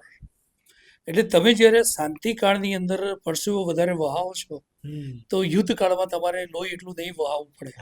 બરાબર. એટલે નિરંતર અભ્યાસ જે હોય છે એ હંમેશા ચાલુ જ હોય છે. યુદ્ધ જેવી પરિસ્થિતિનો પણ અભ્યાસ હોય છે. એકવાર કારગિલ યુદ્ધમાં જેવું થયું, અચાનક ફાઇટર એરક્રાફ્ટનું ઇન્ટ્રુઝન થયું. નોર્મલી એવું હોય કે અમે જે એરિયામાં બેઠા છે એ એરિયાની અંદર કયા એરક્રાફ્ટ આવવાના હોય અમને ખબર જ હોય. જે આઈધર એ પેસેન્જર હોય, ફ્રેન્ડલી એરક્રાફ્ટ હોય કે પોતાના ફાઇટર પ્લેન હોય, અમને બધાની જ મુવમેન્ટ ખબર હોય. એના સિવાયનું કોઈ પણ રડારમાં ડોટ દેખાય છે તે દુશ્મન ઇલાકો છે. અમારા જ એરક્રાફ્ટે અમારી પર મોક એટેક કર્યો. વી વેર નોટ અવેર. બરાબર. દે વેર જસ્ટ ચેકિંગ અસ કે અમે પ્રિપેર્ડનેસ અમારી કેટલી છે. એટલે જે પણ પ્રોસિજર કરવી હતી બધી જ અમે બખૂબી નિભાવી અને એ પત્યું. તો વી વેર શોક્ડ કે એરક્રાફ્ટ આટલું સુધી અંદર આવીને ગયું તો એટેક કેમ ના થયો. એટલે ક્યાંક અમને સેન્સ તો આવી ગઈ, પણ જ્યારે એરક્રાફ્ટ બે આવીને ગયા ત્યાં સુધી અમારી જે હાલત થઈ હતી, we have done all the procedure, જે સ્ટાન્ડર્ડ ઓપરેટિંગ પ્રોસિજર કહેવાય એ બધી જ કરી, બધી જ રીતે અમે તૈયાર હતા. પણ છતાં એક યુદ્ધ છે. બરાબર. એરક્રાફ્ટ આવી જ ગયું હતું તો સૌથી પહેલાં આવ્યું હતું કેવી રીતે? બરાબર. અમે નોટ કર્યું હતું, ઇન્ફોર્મ કર્યું હતું, પણ છતાંય એની સામે કોઈ પગલાં નહીં લેવાયા અને પેલું ત્યાં પહોંચ્યું. પણ then we got a congratulations message કે you have done what was required from your side. So that was one of the hardest moment કે જ્યારે શું થઈ ગયું. હા, કે બસ આ બાર કે પેલે બાર. એક્ઝેક્ટલી. કોઈ પણ વોર લાઈક કન્ડિશન હોય કે સિચ્યુએશન હોય ત્યાં ઓફકોર્સ આપણે હમણાં છેલ્લા પુલવામા અટેક કે પછી આ ઉરી અટેક ને આ બધામાં જોઈએ છે. સો ઇન્ડિયાનું હંમેશા પલડું ભારે રહ્યું છે. That is because of IAF, right? કે એરફોર્સ અને મોદીના સ્પીચની અંદર પણ આપણે જોયું છે કે લોગ નીચે વેઇટ કર રહે થે, હમને ઉપર સે સાફ કર દિયા, રાઈટ? 2 કે 5 પ્લેન 10 પ્લેન આ આવે છે તો તબાહી મચાવી દે છે, રાઈટ? સો આપણે જ્યારે કોઈ પણ કોન્ટ્રીબ્યુશનની વાત કરતા હોય, અગર કોઈ પણ જગ્યાએ વોર લાઈક કન્ડિશન થાય છે તો ઇન્ડિયન એરફોર્સનો શું રોલ હોય અને જ્યારે તમે વર્ક કરતા હતા તો વોટ વોઝ યોર રોલ? અમારે બંનેને સમજવું છે ફોર ધ ઓડિયન્સ. ફાઇન. સૌથી પહેલાં હું મારા રોલની વાત કરી દઉં કે એરફોર્સમાં મારું સિલેક્શન થતું એઝ એન ઇન્સ્ટ્રક્ટર. એટલે મારું જે કામ હતું એ અમારા જે નવા રિક્રુટ આવે છે એમના માટે અને એની સાથે જે ઓલરેડી સર્વ કરે છે એ બધાએ રેગ્યુલર ટ્રેનિંગ લેવાની હોય, વીકલી ટ્રેનિંગ હોય, ક્વાર્ટરલી એ લોકોએ ટેસ્ટ પણ આપવાના હોય. નાનામાં નાના એરમેનથી માંડીને અમારા ચીફ સુધી આ બધા જ ટેસ્ટ ક્વાર્ટરલી આપતા જ હોય. એમાં ફાયરિંગ ટેસ્ટ આવી જાય, રનિંગ ટેસ્ટ આવી જાય, એ લોકોએ રેગ્યુલર પીટી પરેડ આ બધું એટેન્ડ કરવાનું છે. બરાબર. તો મારું કામ હતું આ જે પીટી છે, પરેડ છે, માસ પરેડ છે, પછી ગેમ્સ છે, એનું મારે ઓર્ગેનાઇઝ કરવાનું. મને ખુશી છે કે ઇન્ડિયન એરફોર્સની અંદર મેં યોગા ઇન્ટ્રોડ્યુસ કર્યા હતા, રાઈટ? એના પછી જ્યારે વોર લાઇક સિચ્યુએશન આવે એને પેસિવ એર ડિફેન્સ પીએડી અને ground defence GD, PAD GD આવું એક નામ આપે છે એક્સરસાઇઝનું. એની અંદર 1 દિવસ, અડધો દિવસ કે 3 દિવસ આવી રીતે આખી સિચ્યુએશન ચાલે જેમાં બધા જ કામો ઠપ થઈ જાય. ખાલી વોર લાઇક સિચ્યુએશનમાં અમારે જે કરવાનું છે એની પ્રેક્ટિસ હોય. આના માટે સરપ્રાઇઝ ઇન્સ્પેક્શન હોય. અચાનક અમને કોઈને જ ખબર, અમારા કમાન્ડરને પણ લોકલ કમાન્ડરને ખબર ના હોય અને ઓર્ડર આવી જાય કે ધીસ ઇઝ ડિક્લેર્ડ, અને ઇન્સ્પેક્ટિંગ ટીમ પણ આવી જાય કે let S see what you are doing. તો આવા અમારા નિરંતર અભ્યાસ હોય છે. તો એ જે પીએડી જેટલી થાય છે એની અંદર પણ અમે, એટલે કે જીટીઆઈ ગ્રાઉન્ડ ટ્રેનિંગ ઇન્સ્ટ્રક્ટર, એનો બહુ જ અહેમ રોલ હોય છે. કારણ કે વેપનથી માંડીને એક એટેકિંગ ટીમ હોય, બીજી એની સામે ડિફેન્સવાળી ટીમ, આ બધું જ અમારે આખું પ્લાન કરવાનું હોય છે. એવા વાઇટલ પોઈન્ટ હોય છે જેને અમારે પ્રોટેક્ટ કરવાનો હોય છે, કવરેજ આપવાનું હોય છે, આખી સિક્યુરિટી અમારે મેનેજ કરવાની છે. આ બધું જ અમારું કામ હતું. બેક એન્ડ સાઈડનું બધું જ કામ. બેક એન્ડ અને ફ્રન્ટ એન્ડ. હા, કારણ કે ત્યાં આગળ તો વેપન જ છે, હા, ત્યાં આગળ મિસાઇલ્સ ને એવું બધું. સપોઝ એક અમારો હેલિકોપ્ટર યુનિટ છે, પણ હેલિકોપ્ટર યુનિટ પર બહારથી કોઈ આવીને, રસ્તામાંથી આવીને અંદર ઘૂસીને બોમ્બ નાખી જાય, એ વખતે એર ડિફેન્સ કામ નથી આવવાનું. તો આ બધું જ અમારી જેટલી પણ વાઇટલ ઇન્સ્ટોલેશન હોય, રેસિડેન્શિયલ કોમ્પ્લેક્સીસ હોય, અને જે પણ અમારી ઓફિસીસ હોય, આ બધું અમારે કંટ્રોલ કરવાનું છે. આ બધી નિરંતર પ્રેક્ટિસ ચાલતી હોય છે. હવે તમે એરફોર્સનું કામ, એક્ઝેક્ટલી. પહેલાં એવું હતું કે જ્યારે એરફોર્સ એટલે હવાઈ સેના, બરાબર ને, હા. વાયુસેના. એટલે વાયુસેનાનું કામ, જ્યારે આપણી જે હવાઈ સીમા હોય એ હવાઈ સીમામાં કોઈક ડેન્જર હોય ત્યારે આપણે કામ કરવાનું. પણ that is not the only role. કારણ કે હવે કોઈ પણ યુદ્ધ છે આર્મી, નેવી, એરફોર્સ એ સાથે મળીને કરવાના છે. સપોઝ આપણે બાંગ્લાદેશનું 1971ની વાત કરીએ હા, તો એની અંદર પણ આર્મી તો આગળ વધી, પણ જ્યારે આર્મીને સામેવાળી જે આર્મી છે, પાકિસ્તાની આર્મી, જે બાંગ્લાદેશના બાંગ્લાદેશી. પૂર્વ પાકિસ્તાન જે હા. કહેવાતું હતું ત્યાંથી આવી, તો એને આપણે મારવા માટે, દેશ નાબૂદ કરવા માટે એરફોર્સે બહુ જબરદસ્ત કામ કર્યું છે, બરાબર. એટલે એરફોર્સનું એક કામ એ છે હવાઈ સીમાનું સુરક્ષા કરવાની. નંબર 2, ઇન્ડિયન આર્મીને એના એન્ડેવરમાં અને ઇન્ડિયન નેવીને એના ઓપરેશન્સમાં એક બેક એન્ડ સપોર્ટ આપવાનો, કે ફ્રન્ટ એન્ડ સપોર્ટ આપવાનો, કે જેનાથી નેવીએ આગળ વધ્યું. સમજ, કારગિલમાં આર્મી આગળ વધતી હતી તો એરફોર્સ શું કરતું હતું, આર્મીને જ્યાં પહોંચવું છે એનાથી આગળ જઈને બોમ્બાર્ડ કરી આવતી હતી, હા. એટલે પાકિસ્તાની સેના પાછળ હટતી પાછળ હતી, આપણે આગળ વધતા હતા, બરાબર છે. આવું જ નેવીનું હોય. નેવી આગળ વધે છે. હવે પાકિસ્તાનના જે સમુદ્રી જહાજો આગળ વધી રહ્યા છે તો એની પર એટેક કરવાનું, આવું બધું કરવાનું, એટલે એ લોકો દૂર હટે. એટલે આવી રીતે બધી ઇન્ફોર્મેશન આપવાની, સર્વેલન્સનું કામ અમારું હોય છે. કારણ કે જે 3G આંખ, જે આકાશમાંથી દેખે એ નીચે જમીનમાંથી ના ના દેખાય. દેખાઈ શકાય. એટલે સૌથી પહેલાં જે એર સર્વેલન્સ હોય છે એનો બહુ મોટું ઇનપુટ ઇન્ડિયન આર્મી અને ઇન્ડિયન નેવીને મળતું હોય છે. અને એટલે એક નાની વાત બીજી કહી દઉં, પ્લીઝ. બીજા પ્રશ્ન પર જઈએ પહેલાં, કે હવે ઇન્ડિયન જે આપણી ભારતીય સરકાર છે એમણે આવા થિયેટર કમાન્ડ ઊભા કર્યા છે. Theatre command, it is a coordination command between army, navy અને એરફોર્સ. એવા જે એરિયા છે જ્યાં આગળ આ ત્રણેયને મળીને કામ કરવાનું છે, આવી જગ્યાએ આવા કોઓર્ડિનેશન કમાન્ડર્સ હોય છે. અને એમનું કામ ફક્ત એક જ હોય છે, જે પણ જેવી પરિસ્થિતિ આવે કે કદાચ આવી શકે છે, એના માટેની તૈયારી ત્રણને ભેગા કરીને કરવાની. એટલે it is known as a theatre commands. અને તમે દેખ્યું હોય કે CDS બિપિન રાવત સર, આપણા પહેલાં, બરાબર છે, તો એમનું કામ શું હતું, ત્રણેય સેનાઓને ભેગી કરી અને એક લીડરશિપ આપવી. એટલે જે CDS છે એનું કે મેઇન કામ આ હતું. એટલે હવે આપણે જે પણ લડીએ છીએ એ કોઈ એક ફોજ નથી લડતી, આર્મી, નેવી અને એરફોર્સ એક સાથે લડે છે. એક્ઝેક્ટલી. જ્યારે યોદ્ધા હોય અને એ કેવું કે એમના હોર્મોન્સ જે છે, એડ્રીનાલિન અને નોર એડ્રીનાલિન, એ હંમેશા હાઈ ઉપર જ હોય. હાઈ, બરાબર, કન્ટિન્યુ, કારણ કે ડેઈલી એને એ જ કરવાનું હોય. જ્યારે દરેક યોદ્ધા લડવા જ માંગતો હોય. અને કેવું ને કે કારગિલ વોરની અંદર પણ તમે આવો એક્સપિરિયન્સ થયો છે. અને રિસેન્ટલી હમણાં જ્યારે ભારત અને પાકિસ્તાન વચ્ચે વોર લાઈક કન્ડિશન હતી, તો ત્યારે પણ કદાચ બધા સૈનિકોને અને ઇન્ડિયન સિવિલિયન્સને પણ આવો એક એક્સપિરિયન્સ થયો છે, યાર ભૂસી જ દેવું હતું પાકિસ્તાનને, રાઈટ. અને ઉપર ગવર્મેન્ટમાંથી એવો કોઈ મેસેજ આવે કે ભાઈ નહીં, આપણે સીઝફાયર કરીએ છીએ, કે આપણે એ સ્ટોપ કરીએ છીએ because of XYZ condition, right. ત્યારે શું ફીલ થાય જ્યારે તમે તમે જબરદસ્ત સવાલ પૂછ્યો છે. જ્યારે તમે કારગિલ વોર લડતા હતા ત્યારે પણ કંઈક આવું થયું જ, રાઈટ. તો I want to know everything on your point of view. This is a fantastic question. હું તમને કહી દઉં કે જ્યારે બે દેશો વચ્ચે યુદ્ધ થાય છે ને, તો બંને દેશોને પારાવાર નુકસાન થાય છે. આપણી જે લીડરશિપ છે, કારગિલ યુદ્ધ થયું ત્યારે આપણે એને ફૂલ ફ્લેજ યુદ્ધ જાણી જોઈને નથી થવા દીધું. પાકિસ્તાને જબરજસ્ત પ્રયત્નો કર્યા કે આપણું જે યુદ્ધ છે કારગિલનું યુદ્ધ એ બીજી બધી દિશાઓમાં પણ ખુલે, પણ આપણે એ નહીં થવા દીધું. એનું બહુ મોટું કારણ હતું કે આપણી જે સ્ટ્રેટેજી હતી એ વોરની અને ભારત દેશને આગળ વધારવાની.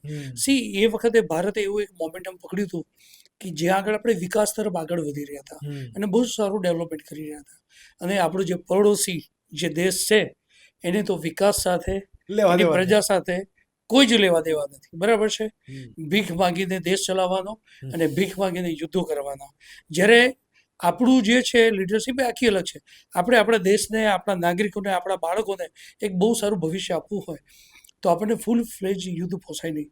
જે પણ દેશ ફૂલ ફ્લેજ યુદ્ધમાં ઘૂસી જાય છે એને એની ઇકોનોમી 15 થી 20 વર્ષ પાછી ઠેલાય છે. જેમ કે અત્યારે રશિયા, હમાસ, ચોક્કસ આ બધું હું એની પણ એક નાની વાત કરીશ, પણ એની પહેલા આપણે આ વાત કરીએ કે આપણી લીડરશીપ એવું નક્કી કર્યું કે એને ફૂલ ફ્લેજ નથી થવા દેવું.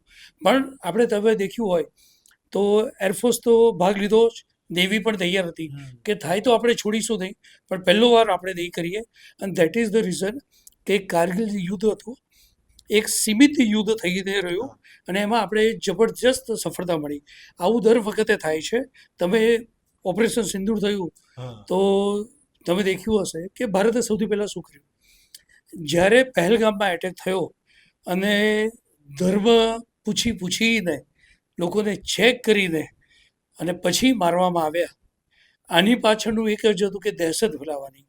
હું હમણાં જ કાશ્મીરમાં જઈને આવ્યો અને કાશ્મીરવાળા જે ત્યાં મુસ્લિમ જે બધા ધંધાર્થી છે એમની જોડે મેં બધી બહુ વાતો કરી.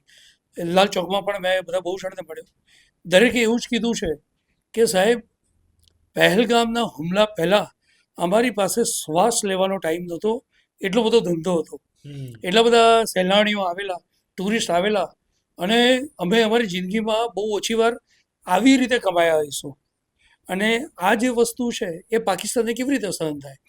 જો કાશ્મીરની અંદર કાશ્મીરના લોકલ લોકોને ધંધો રોજગાર મળી જાય, એમની જિંદગીમાં એક સુકૂન આવી જાય, તો પછી કાશ્મીર પ્રશ્ન કાશ્મીરના લોકો આપણી તરફ જ છે, તો પછી કેવી રીતે થાય? એટલે આ દહેશત ફેલાવવા માટે એમણે ક્યાંક ટુરિસ્ટોને ભગાવવા અને કાશ્મીરને પાછી પેલી જે સ્થિતિમાં લાવી દેવા આ હુમલો કરવામાં આવ્યો. અને એનો જવાબ બધા બહુ રોડ કાઢતા હતા, બૂમો પાડતા હતા કે મોદીજી કંઈ બોલતા નથી, કંઈ કરતા નથી. પણ મોદીજી એક વાત કીધી હતી કે આનો જવાબ મળશે અને એનાથી પણ જે હુમલો થયો છે એનાથી 100 ગણો ખતરનાક જવાબ મળશે. અને એટલા માટે આમાં કેવું હોય કે હું કોઈક પગલું લેવા જઈ રહ્યો છું તો મારે કહેવાનું ના હોય.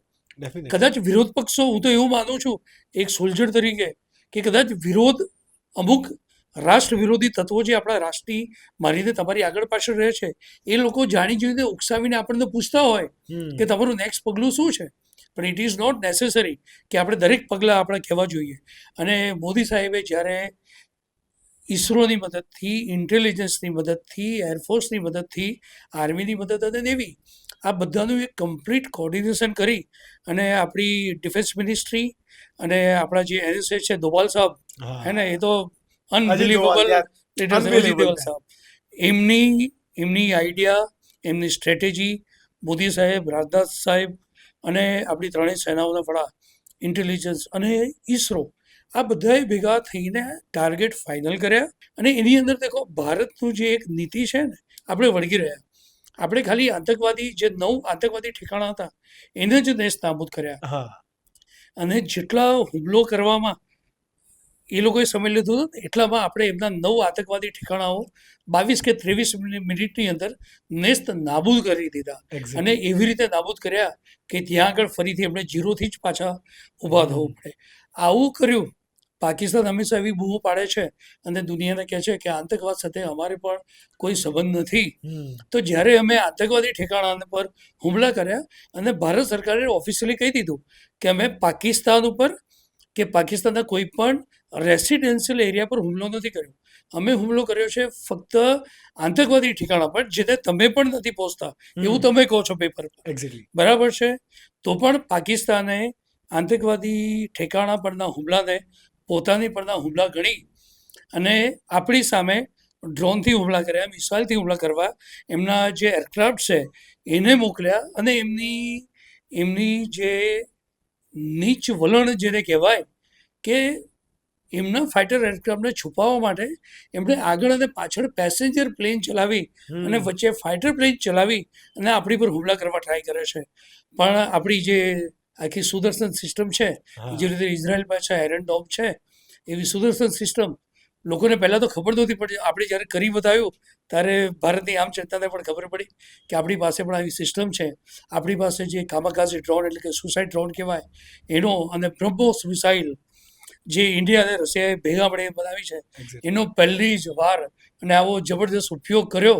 અને જ્યારે પાકિસ્તાને આપણી સેનાના લોકેશન અને જે રેસિડેન્શિયલ એરિયા કહેવાય એની પર હુમલા કર્યા, ત્યારે આપણે એમના 11 એરબેઝ 100 કિલોમીટર સુધી અંદર જઈ અને નેસ્ત નાબૂદ કર્યા, એમને ભયંકર હાનિ પહોંચાડી. અને એટલું તો પહોંચાડ્યું જ, એમની જે ન્યુક્લિયર ફેસિલિટી ત્યાં છે એને પણ આપણે હેલો કહીને આવી ગયા. આપણે એને પણ તોડી પાડી શકતા હતા, પણ હજુ વી આર રિસ્પોન્સિબલ સ્ટેટ. આપણે જ્યારે એક વિશ્વ નેતા બનવા જઈ રહ્યા છે, વિશ્વગુરુ જ્યારે આપણે બનવા જઈ રહ્યા છે, ત્યારે આપણું જે એપ્રોચ એક દુનિયા સાથે લઈને ચાલવાનો હોય, એટલા જ માટે, કારણ કે ત્યાંની જો આવી જે ફેસિલિટી હતી, એટોમિક ફેસિલિટી, એને નુકસાન પહોંચી જાય તો આગળ પાછળ જે રહીશો રહેશે એમની જાન જઈ શકે, એમને નુકસાન થઈ શકે, એવું આપણે કરવા નહોતા માગતા. એટલે ખાલી આપણે જસ્ટ એમની એ ઠેકાણાને હેલો કહીને પાછા આવી ગયા. આનાથી પાકિસ્તાન, ચાઇના, અમેરિકા, તુર્કી અને આવા બધા જ દેશો સમજી ગયા છે કે આપણી કેપેબિલિટી શું છે. અને ઇન્ડિયન સેનાએ કેવું જબરદસ્ત કામ કર્યું. એમની બધી એર ડિફેન્સ હતી એને તબાહ કરી. પાકિસ્તાન, હા, પાકિસ્તાનની એર ડિફેન્સ પૂરેપૂરી તબાહ કરી.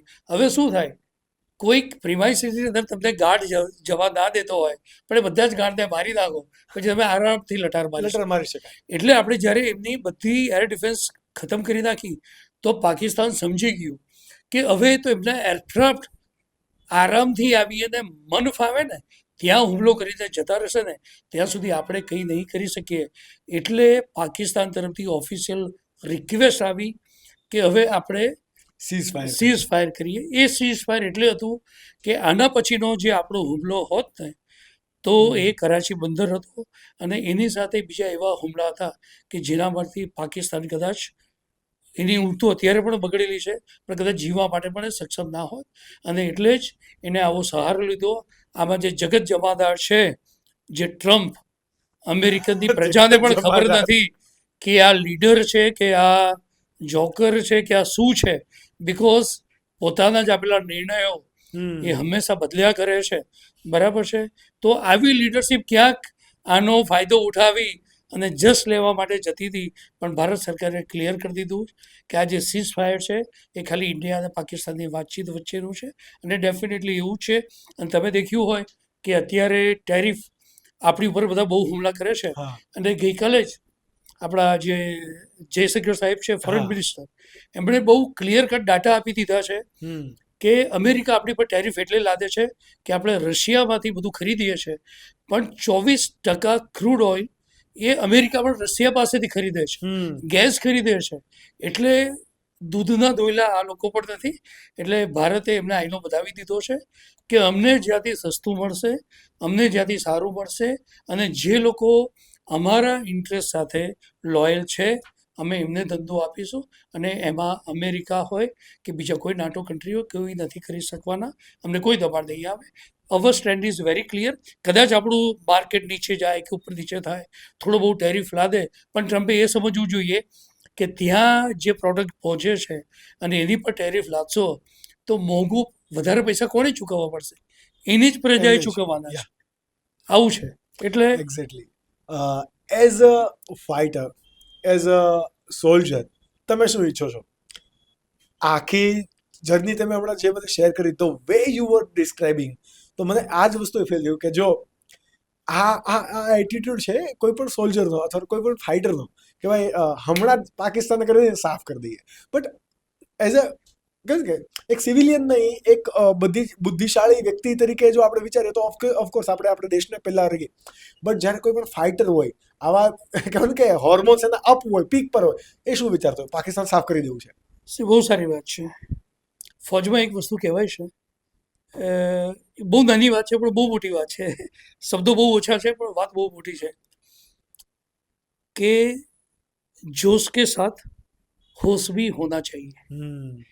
અમે જ્યારે યુદ્ધ કરવા જઈએ છીએ તો જોશ તો એટલું જ હોય છે પણ સાથે હોશ હોય છે, અને આપણી લીડરશીપે પણ આ બતાવ્યું છે.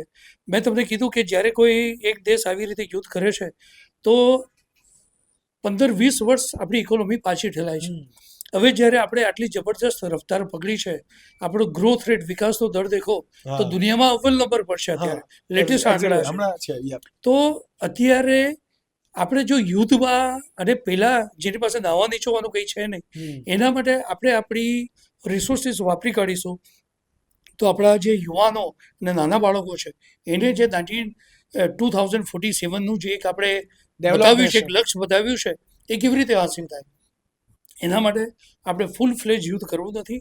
અને હવે તમે ઓપરેશન સિંદૂરમાં દેખ્યું હોય કે આપણે ભલે 100 કિલોમીટર અંદર ગયા પણ આપણી પાસે એ કેપેસિટી છે કે હવે આપણે બોર્ડર ક્રોસ કરવાની જરૂર નથી.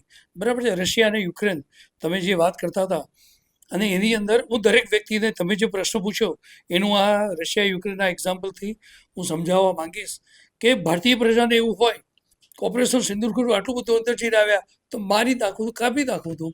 ભાઈ એ વિચારો, અત્યારે તમે જે ઇન્કમ ટેક્સ પે કરો છો, બરાબર છે, કે અત્યારે તમે જે કમાવો છો, પાકિસ્તાનને આપણી પાસે આપણે જો લઈ લઈએ છીએ તો ત્યાંના અત્યારે તમને મને ખબર છે કે 80 કરોડ લોકોને આપણે ફ્રીમાં રાશન આપીએ છીએ. એમાંથી કેટલા એના હકદાર છે એ ચર્ચાનો વિષય છે, એની ચર્ચા આપણે અહીંયા નથી કરતા. પણ એ વિચારો કે બીજા 20 કે 40 કરોડ આવી જાય તો તમને અને મને પોસાય? પોસિબલ જ નથી આ પોસાય. અને આ એક વસ્તુ છે. બીજું, ત્યાંનું આપણું જે રિસોર્સિસ છે, ત્યાંનું મેનેજમેન્ટ, એ બધું આપણે અત્યારે લેવું એ અત્યારે આ ક્ષણે શક્ય તો છે પણ વ્યાજબી નથી. આપણે એટલે નથી રહી રહ્યા. તમે દેખ્યું હશે કે બલુચિસ્તાનમાં અત્યારે એક જાતનો રિવોલ્ટ થઈ રહ્યો છે. એ શું છે? It is untold story of our approach. તમે વિચાર કર્યો હશે કે જે આતંકવાદીઓ, ખૂંખાર આતંકવાદીઓ, જેમની પર ઓલ ઓવર વર્લ્ડમાં એક ટાર્ગેટ આપવામાં આવ્યું છે કે જીવતો યા તો મરેલો આને જોઈએ, એ બધાના અજાણ્યા વ્યક્તિઓ એની હત્યા કરી નાખે છે પાકિસ્તાનમાં, એના જ ઘરમાં, એની જ વસ્તી. આવું કેવી રીતે પોસિબલ છે? એટલે તમારે ધીરજ રાખવાની છે. અત્યારે ભારત સરકાર જે કરી રહી છે, જે એપ્રોચ છે, એ એક્ઝેક્ટ એ જ એપ્રોચ છે જે આપણા માટે સર્વોપરી છે અને સૌથી સારો છે, શ્રેષ્ઠ એપ્રોચ છે. એટલે વેટ એન્ડ વોચ. પીઓકે પણ આપણે લઈશું, પણ આટલા વર્ષોથી જેવી રીતે અક્ષય ચીન આપણે પાકિસ્તાનને આપી દીધું અને પાકિસ્તાને ચાઇનાને આપી દીધું. હવે આ બધું મેળવવાના કરતાં અત્યારે આપણી પાસે જે છે એને સર્વશ્રેષ્ઠ બનાવીએ. દરેક નાગરિકો, તમારું જે જોશ છે કાબિલે તારીફ છે, અમે એની સન્માન કરીએ છીએ. પણ સાથે હું તમારા દ્વારા આ પ્લેટફોર્મ દ્વારા કહેવા માંગીશ કે તમારું જોશ છે બરાબર છે, પણ ક્યાંક ખાલી સૈનિકો ત્યાં જઈને લડે કે સરકાર ત્યાં જઈને લડે અને તમે એના કાયદા કાનૂનનું પણ પાલન ના કરો, તમે તમારું કોઈ કોન્ટ્રીબ્યુશન તમારા પોતાના સમાજ કે પોતાના ગામ માટે પણ ના આપી શકો, તો આ એક કેવી વિચિત્રતા છે. એક બાજુ તમે બીજા દેશને પણ મેળવી લેવાની કે ખોવાઈ ગયેલી જમીન પાછી લેવાની વાત કરો છો, પણ જે આપણી પાસે છે એને તો આપણે સુંદર બનાવતા નથી. એટલે આવી બે જાતના એપ્રોચ રાખવા કરતાં જે વ્યક્તિ, હું એક નાનું સેન્ટેન્સ કહું કે સુધરે વ્યક્તિ સમાજ વ્યક્તિ સે રાષ્ટ્ર સ્વયં સુધરેગા. જો આ એક એપ્રોચ દરેક વ્યક્તિ રાખે કે હું જ મારું જે એક નાનો એરિયા છે, મારી જ્યાં સુધીની પહોંચ છે, એને જ હું સારું કેમ ના બનાવું, એને જો વ્યવસ્થિત કેમ ના બનાવું, દરેક વ્યક્તિ આવું વિચારે ને તો જે સોનાની ચીડિયા જે ગાયબ થઈ ગઈ છે ને એ પાછી આવી જશે. ડેફિનેટલી. તમે મને આખું જે કહેવાય ને કે જીઓપોલિટિકલી અને એક વોરલાઇક કન્ડિશન, આ બંનેનું બહુ એક કહેવાય ને બહુ મસ્ત બેલેન્સિંગ, એકદમ એવું બેલેન્સ આપ્યું છે કે જે નાનામાં નાનો છોકરો પણ વ્યક્તિને સમજી શકે. બટ આ વાત થઈ ગઈ બોર્ડરની, ભારત પાકિસ્તાનની, ભારત ચીનની, અથવા તો ભારતની સાથે કોઈ પણ એનિમી હોય, એ ફાઇનાન્શિયલી હોય કે કોઈ પણ. બટ આપણે આજે પણ એક વોર હજુ લડીએ છીએ, ધેટ ઇઝ સાયબર વોર. કદાચ આપણે વેપન બાબતે કે એરક્રાફ્ટ બાબતે કે ડ્રોન બાબતે કેટલા પણ સશક્ત થઈ જઈએ, શક્તિશાળી થઈ જઈએ, આર્મી એરફોર્સ અને નેવીના જવાનો એ યુદ્ધલાયક કન્ડિશનની અંદર અને સરહદ પર લડે છે, બટ આપણે આજે હજી એક યુદ્ધનો ભાગ બન્યા છીએ, દેટ ઇઝ સાયબર વોર. તો શું એપ્રોચ હોવો જોઈએ, અથવા તો તમારો શું મેસેજ છે ઇન્ડિયન યુથને કે આપણે એનાથી બચવું જોઈએ, અથવા તો એ યુદ્ધ આપણે કરવું હોય તો એકચ્યુઅલી કઈ રીતે જ કરવું જોઈએ? ખૂબ સરસ વાત છે. તમને ધ્યાન હશે તો ઇન્ડિયન ગવર્મેન્ટે હમણાં બધી બહુ વેબસાઇટને બ્લોક કરી દીધી, Yeah. બરાબર છે, એલાઉ નથી. આ બધી વેબસાઇટ ચાઇના છે ને, it is fighting A proxy war with India. અને આ જે પ્રોક્સી વોર છે ને એ એટલું જ ખતરનાક છે જેટલું બોર્ડર ઉપર લડાય છે. એક્ઝેક્ટલી. એટલે આ જે પ્રોક્સી વોરની અંદર જે સાયબર એટેક છે અને જે સાયબર વર્લ્ડ છે એ બહુ મોટું છે. અત્યારે તમે દેખો ક્યાંક કોઈક પ્લેન ક્રેશ થાય છે તો પણ બધા એવું વિચારે ક્યાંક એ સાયબર એટેક તો નહીં હોય.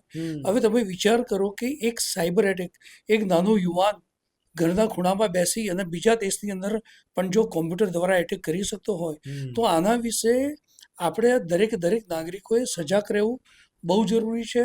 ક્યાંક આપણે થોડી યુથને અમુક ગેલછાઓ હોય છે, અમુક એવા એજ એપ્રોપ્રિએટ એટ્રેક્શન્સ હોય છે, એના લીધે બધી એપ્લિકેશન ડાઉનલોડ કરતા હોય છે. ભાગ્યે જ કોઈ કદાચ ટર્મ્સ એન્ડ કન્ડિશન વાંચતું હોય છે, બરાબર, એક્સેપ્ટ એમને એકદમ ફાસ્ટ કરી અને એક્સેપ્ટ કરવા. અમુક એપ્લિકેશન એવી છે કે તમે એક્સેપ્ટ નહીં કરો તો આગળ જ નહીં વધી શકો, અને એમાં એટ્રેક્શન એટલું બધું હોય છે કે તમારે એ કરવું જ પડતું હોય. આની લીધે ફાઇનાન્શિયલ ફ્રોડ વધી રહ્યા છે, પછી મોર્ફિંગના કેસીસ વધી રહ્યા છે. અને હું એવું માનું છું કે સૌથી વધારે કદાચ તમને તમારા વિશે એટલી ખબર નહીં હોય જેટલી ગૂગલને કે તમારા મોબાઈલ ફોનને ખબર છે. હવે જ્યારે તમારી દરેક મૂવમેન્ટ આટલી બધી જો ટ્રેક થઈ રહી હોય તો પછી તમે એવું સમજો કે you are at a point which is very dangerous, that can harm you at any time.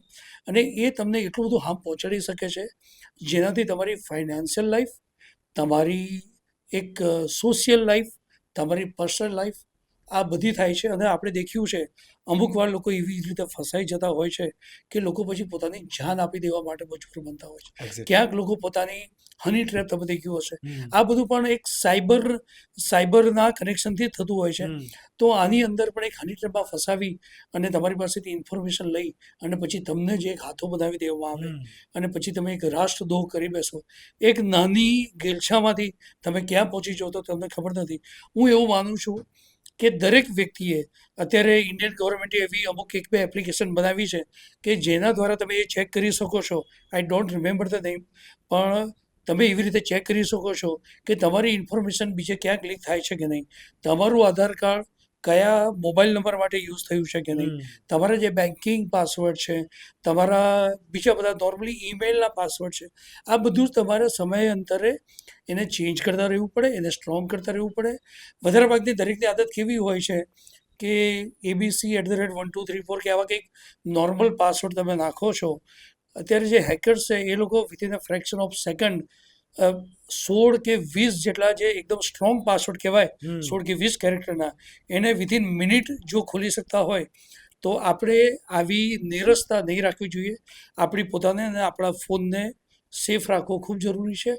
અને બીજું એક વસ્તુ, એક આદત હોય છે કે થોડું જાણી અને વધારે બોલવાની, બરાબર છે, થોડી ખબર પડી અને વધારે આપણે દંડોરો પીટી દેતા હોય છે. આ જે એક ઇન્ફોર્મેશન લીક થાય છે ને એમાં આપણે કેટલી ઇન્ફોર્મેશન લીક કરી દઈએ છીએ અને સામેવાળો આપણી પાસેથી શું પામી જાય છે આપણને ખબર નથી. તો આ વખતે આપણે હંમેશા ધ્યાન રાખવાનું, અનનોન કોલ છે એને એવોઇડ કરો. કોઈક વગર કારણની મિત્રતા વધારે છે તો 100 વાર ચકાસો.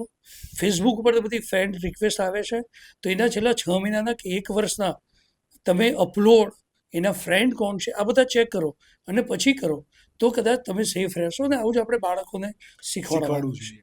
ડેફિનેટલી. વાત કરીએ આ આતંકવાદ સિવાય એક બીજો આતંકવાદ કે જે અત્યારે સિવિલિયન્સની સાથે ને સાથે છે. એ આતંકવાદ યુથની અંદર ફેલાયો છે આપણા જ, રાઈટ, ધેટ ઇઝ ડ્રગ. અત્યારે જોઈએ તો એક આતંકવાદ આપણને પુલવામામાં મારે છે તો આપણને એટલું મોટું ખોટું લાગી જાય છે, આપણે એટલું મોટું વોરના કન્ડિશન્સ કરીએ છીએ, આપણે અપમાનિત થઈએ છીએ વગેરે વગેરે. બટ જ્યારે કોઈ પણ દેશની અંદર યુથને બગાડવામાં આવે અને આપણે કહીએ છીએ કે ભાઈ ભારત પાસે સૌથી વધારે યુવા શક્તિ છે, એ યુવા શક્તિને જ્યારે બગાડવામાં આવે છે તો એ બગાડનાર વ્યક્તિ પણ શું આતંકવાદી છે? અને જો એ See, આતંકવાદ છે તો એની સામે આપણે કઈ રીતે એક થઈને લડવું જોઈએ? હું પહેલાં પણ આ જણાવી ચૂક્યો છું કે સૌથી મોટો આતંકવાદ જો કોઈ હોય ને તો એ ડ્રગ્સ દ્વારા કરવામાં આવી રહ્યો છે. Yeah. 26 નિર્દોષ નાગરિકોની જાન ગઈ, ખુલ્લેઆમ માર્યા, એ બહુ જ મોટી ઘટના છે અને એનો સબક તો શીખવાડવો જ પડે. પણ ત્યાં આગળ જ્યારે 26 નાગરિકોને આવી રીતે બેફામ રીતે મારી નાખવામાં આવ્યા, એના માટે આપણે જો આટલો મોટો જવાબ આપ્યો હોય તો એનાથી પણ 100 ગણો મોટો આતંકવાદ ચાઇના, પાકિસ્તાન અને જે રાષ્ટ્રની અંદર જ રહેલા રાષ્ટ્ર વિરોધી તત્વો છે, મારી અને તમારી આગળ પાછળ રહેલા, એ લોકો ડ્રગ્સ દ્વારા ફેલાવે છે. તમે જેમ કીધું કે ભારત અત્યારે પોતાની જાતે એવી રીતે બૂસ્ટ કરે છે કે અમારી પાસે સૌથી વધારે યુવાધન છે. એક્ઝેક્ટલી. એક નાનો પ્રશ્ન તમને બધાને જવાબ આપતા કદાચ શરમ આવી શકે છે, ડેફિનેટલી. પણ હું જવાબ નથી માંગતો, પણ એકવાર વિચારજો કે આપણી પાસે સૌથી વધારે યુવાધન છે, તો એ સૌથી વધારે જે એવરેજ યુવાધન આપણી પાસે છે એમાંથી કેટલા ટકા રાષ્ટ્રના નિર્માણમાં કામ આવે એવા છે, સમાજ નિર્માણમાં કામ એવા? તમે જાતે તમારી આગળ પાછળ દેખશો તો તમને ખબર પડી જશે. આ પોડકાસ્ટ દ્વારા કે આ પ્લેટફોર્મ દ્વારા હું એવા દરેક યુવાનોને ચેલેન્જ આપવા માગું છું કે તમે જો તમારી જાતને યુવાન કહેતા હોય અને એક સૈનિક ત્યાં કોઈકને મારીને આવે અને એને તમે ભારત માતા કી જય કરીને ગર્વ અનુભવતા હોય ને, તો ક્યાંક તમારું પણ એક કોન્ટ્રીબ્યુશન આપો. ક્યાંક you ask your self. John F Kennedy જ્યારે અમેરિકાના રાષ્ટ્રપતિ બન્યા હતા અરાઉન્ડ 65, તો એમણે એવું કીધેલું કે do not ask your country what it can do for you, but ask yourself what it can do for your country. Means आप अपने देश या अपनी सिस्टम से मत पूछो कि आप हमें क्या दोगे, राशन दोगे, आप हमें फ्री में कोर्सेज कराओगे, नौकरी दोगे, ये सब मत पूछो. आप अपने आप को पूछो कि आप देश को क्या दे सकते हो. देश तो आपको दे ही रहा है, but what you can give it in return. चाहे वो छोटा सा भी एक, आप अपने परिवार में कुछ काम आ जाओ, अपने समाज में, अपनी गली मोहल्ले में, अपने शहर में काम आ जाओ, वो भी एक तरह की राष्ट्र सेवा है. राष्ट्र सेवा करने के लिए फौज की वर्दी पहनता कोई जरूरी नहीं है.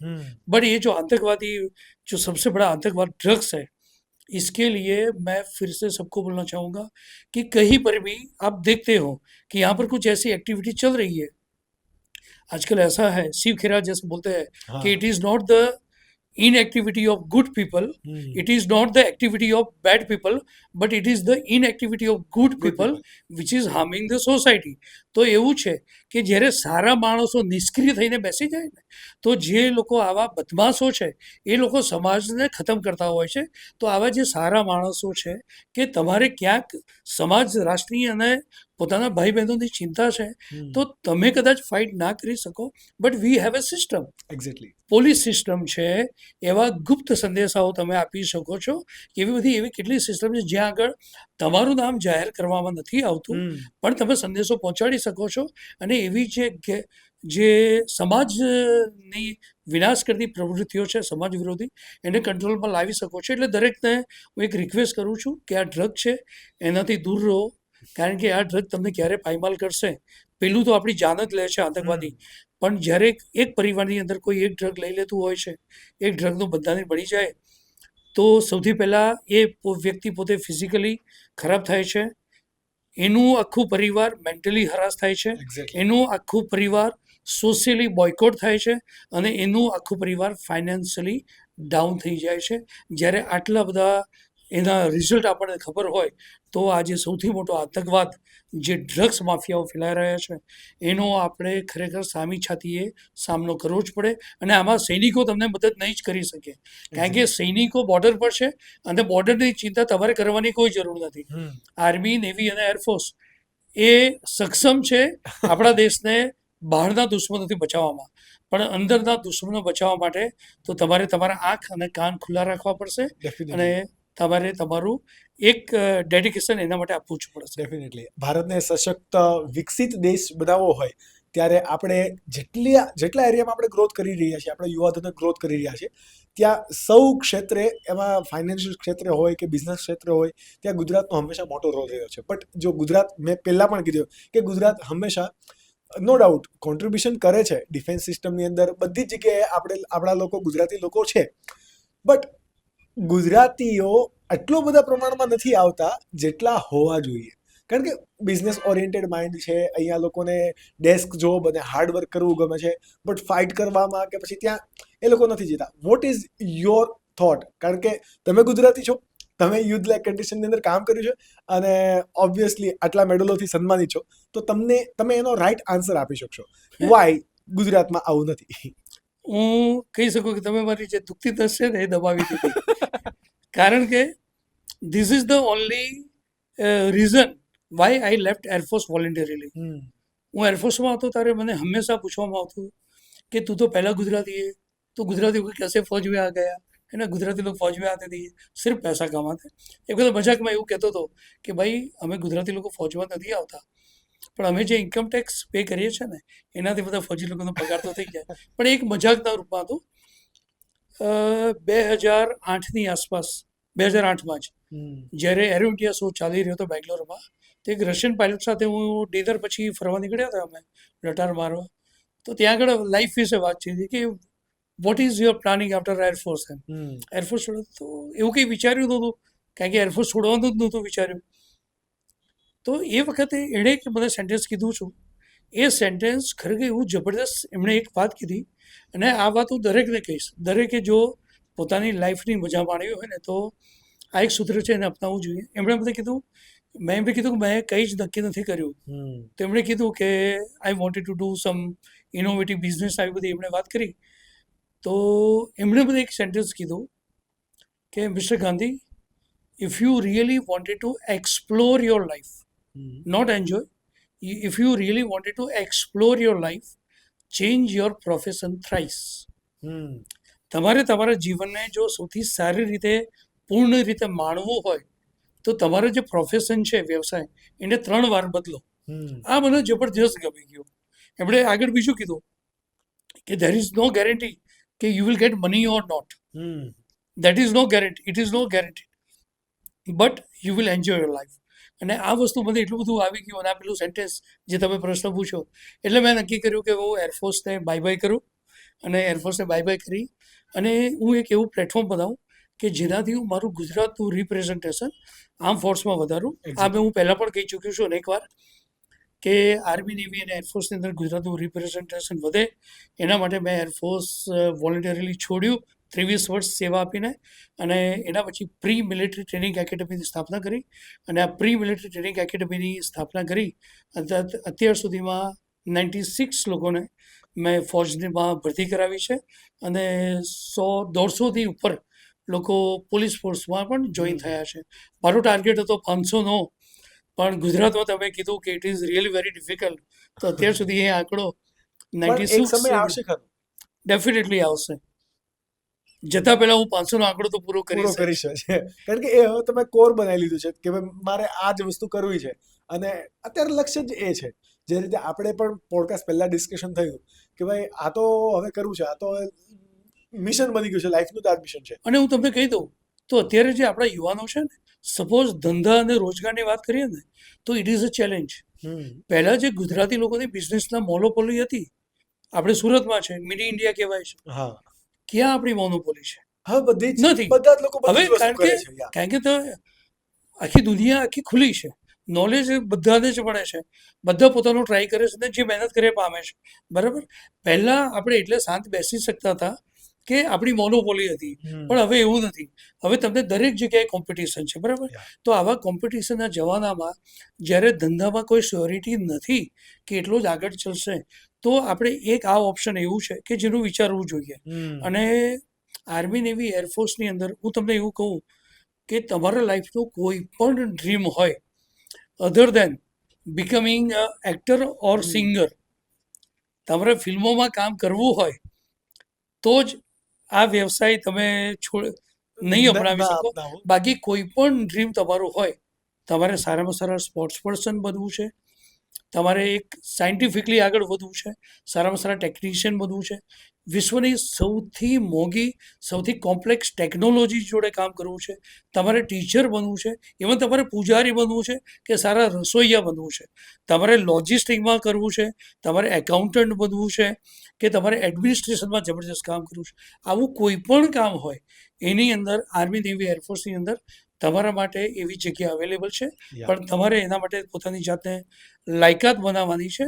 અને હું એવું માનું છું કે આર્મી, નેવી, એરફોર્સની અંદર 2014 આ હું ખુલ્લેઆમ કહી શકું છું કે જ્યારથી મોદી સાહેબે ગુજરાતને લીડરશિપ છોડી અને પૂરા રાષ્ટ્રને અપનાવ્યું, અને જ્યારે રાષ્ટ્રને આવી રીતે લીડ કરે છે, એ વખતે સૌથી મોટો ફાયદો કોઈને થયો હોય ને તો ફૌજી ભાઈઓને છે. કેવી રીતે? આર્મી, નેવી, એરફોર્સને કે અમને ડિસિઝન લેવાની એક ફ્રીડમ મળી. અમને જે તકલીફો પડતી હતી એ તકલીફો પર ધ્યાન આપવામાં આવ્યું, અને અત્યારે એટલી બધી ફેસિલિટી આપવામાં આવી. હમણાં હું એક અઠવાડિયા માટે મેં જેમને વાત કરી હતી, જમ્મુ કાશ્મીર ઇન્ડિયન આર્મી મને કારગિલ, દ્રાસ, જોજીલા પાસ અને આ બધી જગ્યાએ બોલાવ્યો હતો. ત્યાં જઈને મેં દેખ્યું છે, મેં એ લોકોને પૂછ્યું કે અમારું જે સુરત છે એ કર્ણની નગરી છે, અને અમે બધી બહુ જગ્યાએ દાનવીરો અમારી પાસે છે, દાન કરે છે, તો કંઈ પણ જરૂર હોય તો કહો. સાહેબ, મને દરેક જગ્યાએ આકાશભાઈ એ જ જવાબ મળ્યો છે, અમારે કોઈ પણ વસ્તુની જરૂર નથી. કેટલી મોટી વાત કહેવાય! કોઈ પણ વ્યવસ્થાની, કોઈ પણ સાધનની જરૂર નથી. જે અમારે જોઈએ છે એ બધું એબન્ડન્સ છે. આનાથી મોટું બીજું શું હોય? એટલે 2014 પછી જે આખો એક જોશ બદલાયો છે, જે ફિલિંગ બદલાઈ છે, અને બહુ સેફ છે. અત્યારે હું માનું છું કે આર્મી, નેવી, એરફોર્સની અંદર જવું એ અત્યારે રોડ પર જવું એના કરતાં વધારે સેફ છે. તમે દેખ્યું તો કે છેલ્લા એક અઠવાડિયાની જ વાત છે, દિવ્ય ભાસ્કરમાં એક લેખ આવેલો કે કેટલા એક્સિડન્ટ થયા છે અને કેટલા બચ્યા છે. તો મને એમ કરો, તમે ક્યારેક ટાઈમ મળે તો સરખામણી કરી જોજો, કેટલા સૈનિકો શહીદ થયા કે પછી કદાચ એક્શનમાં માર્યા ગયા, ભલે યુદ્ધ ના હોય, અને કેટલા લોકો રોડ ઉપર જતા હતા પોતાના કામ માટે થયા. તો એ આંકડો ઓછામાં ઓછા 300 to 400 to 1 હશે કદાચ, યા તો મને એવું લાગે છે કે 4,000 to 5,000 to 1 હશે. તો મને એમ કહો કે જે ગુજરાત મા બાપ છે કદાચ એવું ડરતા હોય કે મારો દીકરો કે દીકરી ફૌજમાં જાય તો સહી થઈ જશે, તો જ્યારે તમારા દીકરા દીકરીને હેલ્મેટ વગર રોડ પર મોકલો છો તો તારે તમે કેટલું મોટું પરાક્રમ કરો છો એ તમને જ ખબર છે. એટલે નો ડાઉટ ત્યાંથી ફ્રીડમ તો આપવી પડે, બટ આઈ થિંક કે અવેરનેસનો બહુ અભાવ છે. જેવી રીતે અગ્નિવીર ચાલી રહ્યું છે, રાઈટ? તો અગ્નિવીર વિશે જ લોકોને ગુજરાતમાં બહુ ઓછી ખબર છે. તમે કોઈ પણ રેન્ડમ સ્ટડી કરતા સ્ટુડન્ટ્સને પૂછશો તો દે don't know about like NCC ને એનએસએસ વિશે પણ બહુ સ્કૂલિંગમાં નથી ખબર હોતી. કોલેજમાં આવ્યા પછી એનસીસી એનએસએસ ખબર હોય બધાને, અગ્નિવીરની લોકોને નથી ખબર. મારે અગ્નિવીર તમારા કોન્ટેક્ટથી સમજવું છે બધા ઓડિયન્સ માટે, બીકોઝ ઓડિયન્સ જે છે એ મેજોરિટી ગુજરાતી છે, એન્ડ આઈ રિયલી રિકમેન્ડ કે આ ઇન્ફોર્મેશનને તમે મેક્સિમમ ગુજરાતી લોકો સુધી પહોંચાડો, જેથી સરનું મિશન પણ કમ્પ્લીટ થાય. જે યુવાનો અત્યારે સાંભળી રહ્યા છે ને એમને કહીશ કે આ નેક્સ્ટ 5 મિનિટ છે ને તમારી લાઈફ બદલી શકે એવી છે, કારણ કે તમે જે પ્રશ્ન પૂછ્યો છે ને બહુ જ ટાઈમલી પ્રશ્ન પૂછ્યો છે. હું એવું માનું છું, અને ખરેખર એવું છે જ, આખા વિશ્વની અંદર 10મું એટલે કે જે સેકન્ડરી લેવલનું એજ્યુકેશન ભણેલા હોય એમના માટેની આટલી સારી લ્યુક્રેટિવ સ્કીમ આખા વિશ્વમાં ક્યાંય નથી. 10મું ધોરણ કે 12મું પાસ કરેલા ને જ્યારે અગ્નિવીર તરીકે 3 હોય છે, આર્મી, નેવી, એરફોર્સ ત્રણેયમાં અગ્નિવીર તરીકે લેવાય છે, તો પહેલા મહિનાનો પગાર કેટલો હોય છે ખબર? 30,000 રૂપિયા. આફ્ટર 10th તમે 10મું ધોરણ પાસ હોય, એરફોર્સ કે નેવીમાં જવું હોય તો 12મું ધોરણ પાસ હોય, તો એ વખતે તમારે એમાં 10thની નેવીની અંદર 10th માટે પણ એન્ટ્રી છે.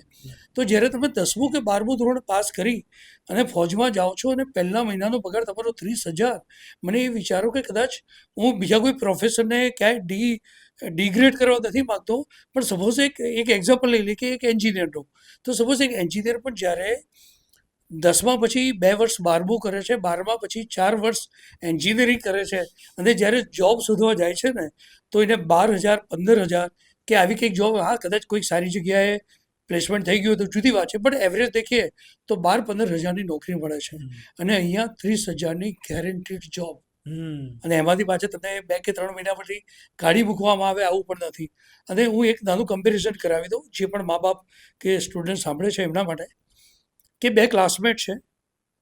એક ક્લાસમેટ 10મા ધોરણમાં એવું નક્કી કરે છે કે હું 10મું ધોરણ પાસ કરી અને અગ્નિવીરની તૈયારી કરીશ. બીજો એક છોકરો એવું કહે છે કે હું 10મું ધોરણ પાસ કરીશ, 12મું લઈશ, સાયન્સ લઈશ અને પછી એન્જિનિયર બનીશ. બરાબર છે? હવે આ બધું કરીએ. એક વ્યક્તિએ, જે એક છોકરો છે 10મું ધોરણ પાસ કર્યું એને 6-8 મહિના અગ્નિવીરની મહેનત કરી અને 1 વર્ષમાં એ અગ્નિવીર તરીકે સિલેક્ટ થઈ ગયો. અગ્નિવીરનું જે મિનિમમ જે કોન્ટ્રાક્ટ હોય છે એ 4 વર્ષનો હોય છે. એટલે 4 વર્ષમાં એ એક જ વર્ષમાં પેલો એનો જે ફ્રેન્ડ છે, જ્યારે હજુ એણે 11મું પાસ નહોતું કર્યું કે 11મું પાસ કરી 12મામાં આવ્યો ત્યારે પેલો દીકરો 30,000 મહિને કમાતો થઈ ગયો. બરાબર છે. હવે પેલો દીકરો 12મું ધોરણ પાસ કરે છે. 12મું ધોરણ પાસ કર્યા પછી એના જો સારા ટકા આવે છે, સારી મહેનત કરે છે, તો એન્જિનિયરિંગ કરે છે અને જો ટાઈમલી પૂરું થઈ ગયું તો પછી એ જોબ માટે નીકળે છે. અને એ બીજા 4 વર્ષ, આ 4 વર્ષની અંદર પેલો જે દીકરો છે એ 4 વર્ષનું જે ઇનિશિયલ એન્ગેજમેન્ટ કહેવાય એ પૂરું કરે છે. પહેલા વર્ષે 30,000, 13મા મહિનાથી 33,000, 36મા મહિના જેવો 2 વર્ષ પૂરા થાય એટલે 25મા મહિનાથી એને 36,500 અને જેવા 36 મહિના પૂરા થાય 37મા મહિનાથી 40,000 રૂપિયા પેમેન્ટ મળતું હોય. અને એ 4 વર્ષ ત્યારે પેલો જે દીકરો છે હજુ કદાચ એન્જિનિયરિંગના લાસ્ટ યરમાં હશે કે નોકરી શોધતો હશે. આ ભાઈએ શું કર્યું, 4 વર્ષની અંદર એટલી બધી એક્સપર્ટીઝ મેળવી, આર્મી, નેવી કે એરફોર્સ સાથે કામ કરવાનો એક જબરદસ્ત અનુભવ કે જેને બધા જ લોકો આવકારવા તૈયાર છે એ મળ્યો. મલ્ટી સ્કિલિંગ થઈ ગયું. આર્મી, નેવી, એરફોર્સ તમને એમાં તમારી જે પ્રેઝન્ટ ક્વોલિફિકેશન હોય એમાં તમને ઇજાફો પણ કરીને આપે છે, એમાં એક્સ્ટ્રા ક્વોલિફિકેશન આપે છે. તમે એ પણ મેળવી લીધી અને લાસ્ટ ડ્રોન પેમેન્ટ સર્ટિફિકેટ તમારી પાસે છે 40,000. અને બીજું કે હમણાં પેરામિલિટરી ફોર્સિસ અને જે ગવર્મેન્ટ PSU છે એમણે જાહેર કર્યું છે કે જ્યારે અગ્નિવીર 4 વર્ષ સેવા આપી અને બહાર આવશે ત્યારે અમે એને ડાયરેક્ટ લેવા માટે તૈયાર છે. તો મને એમ કહો, તમારા દિલમાં જો દેશ સેવાનો એક જજ્બો હોય તો તમે એ પણ કરી લીધું, તમારી નોકરી પણ બાકી થઈ ગઈ, તમે 40,000 તો ઓછામાં ઓછા કમાશો એ પણ નક્કી થઈ ગયું અને તમને સારી જોબ સિવિલમાં પણ મળી ગઈ. આનાથી બીજું શું જોઈએ? હવે બીજી વાત, અમુક જણાએ આ જે અગ્નિવીર સ્કીમ છે એને ક્યાંક મિસડાયરેક્ટ કરી છે, કારણ કે આ સ્કીમ એટલી બધી લોકપ્રિય થઈ શકતી હતી તો વિરોધ પક્ષોને પછી એવું નહોતું એટલે લોકોએ યુથને મિસગાઈડ કર્યું.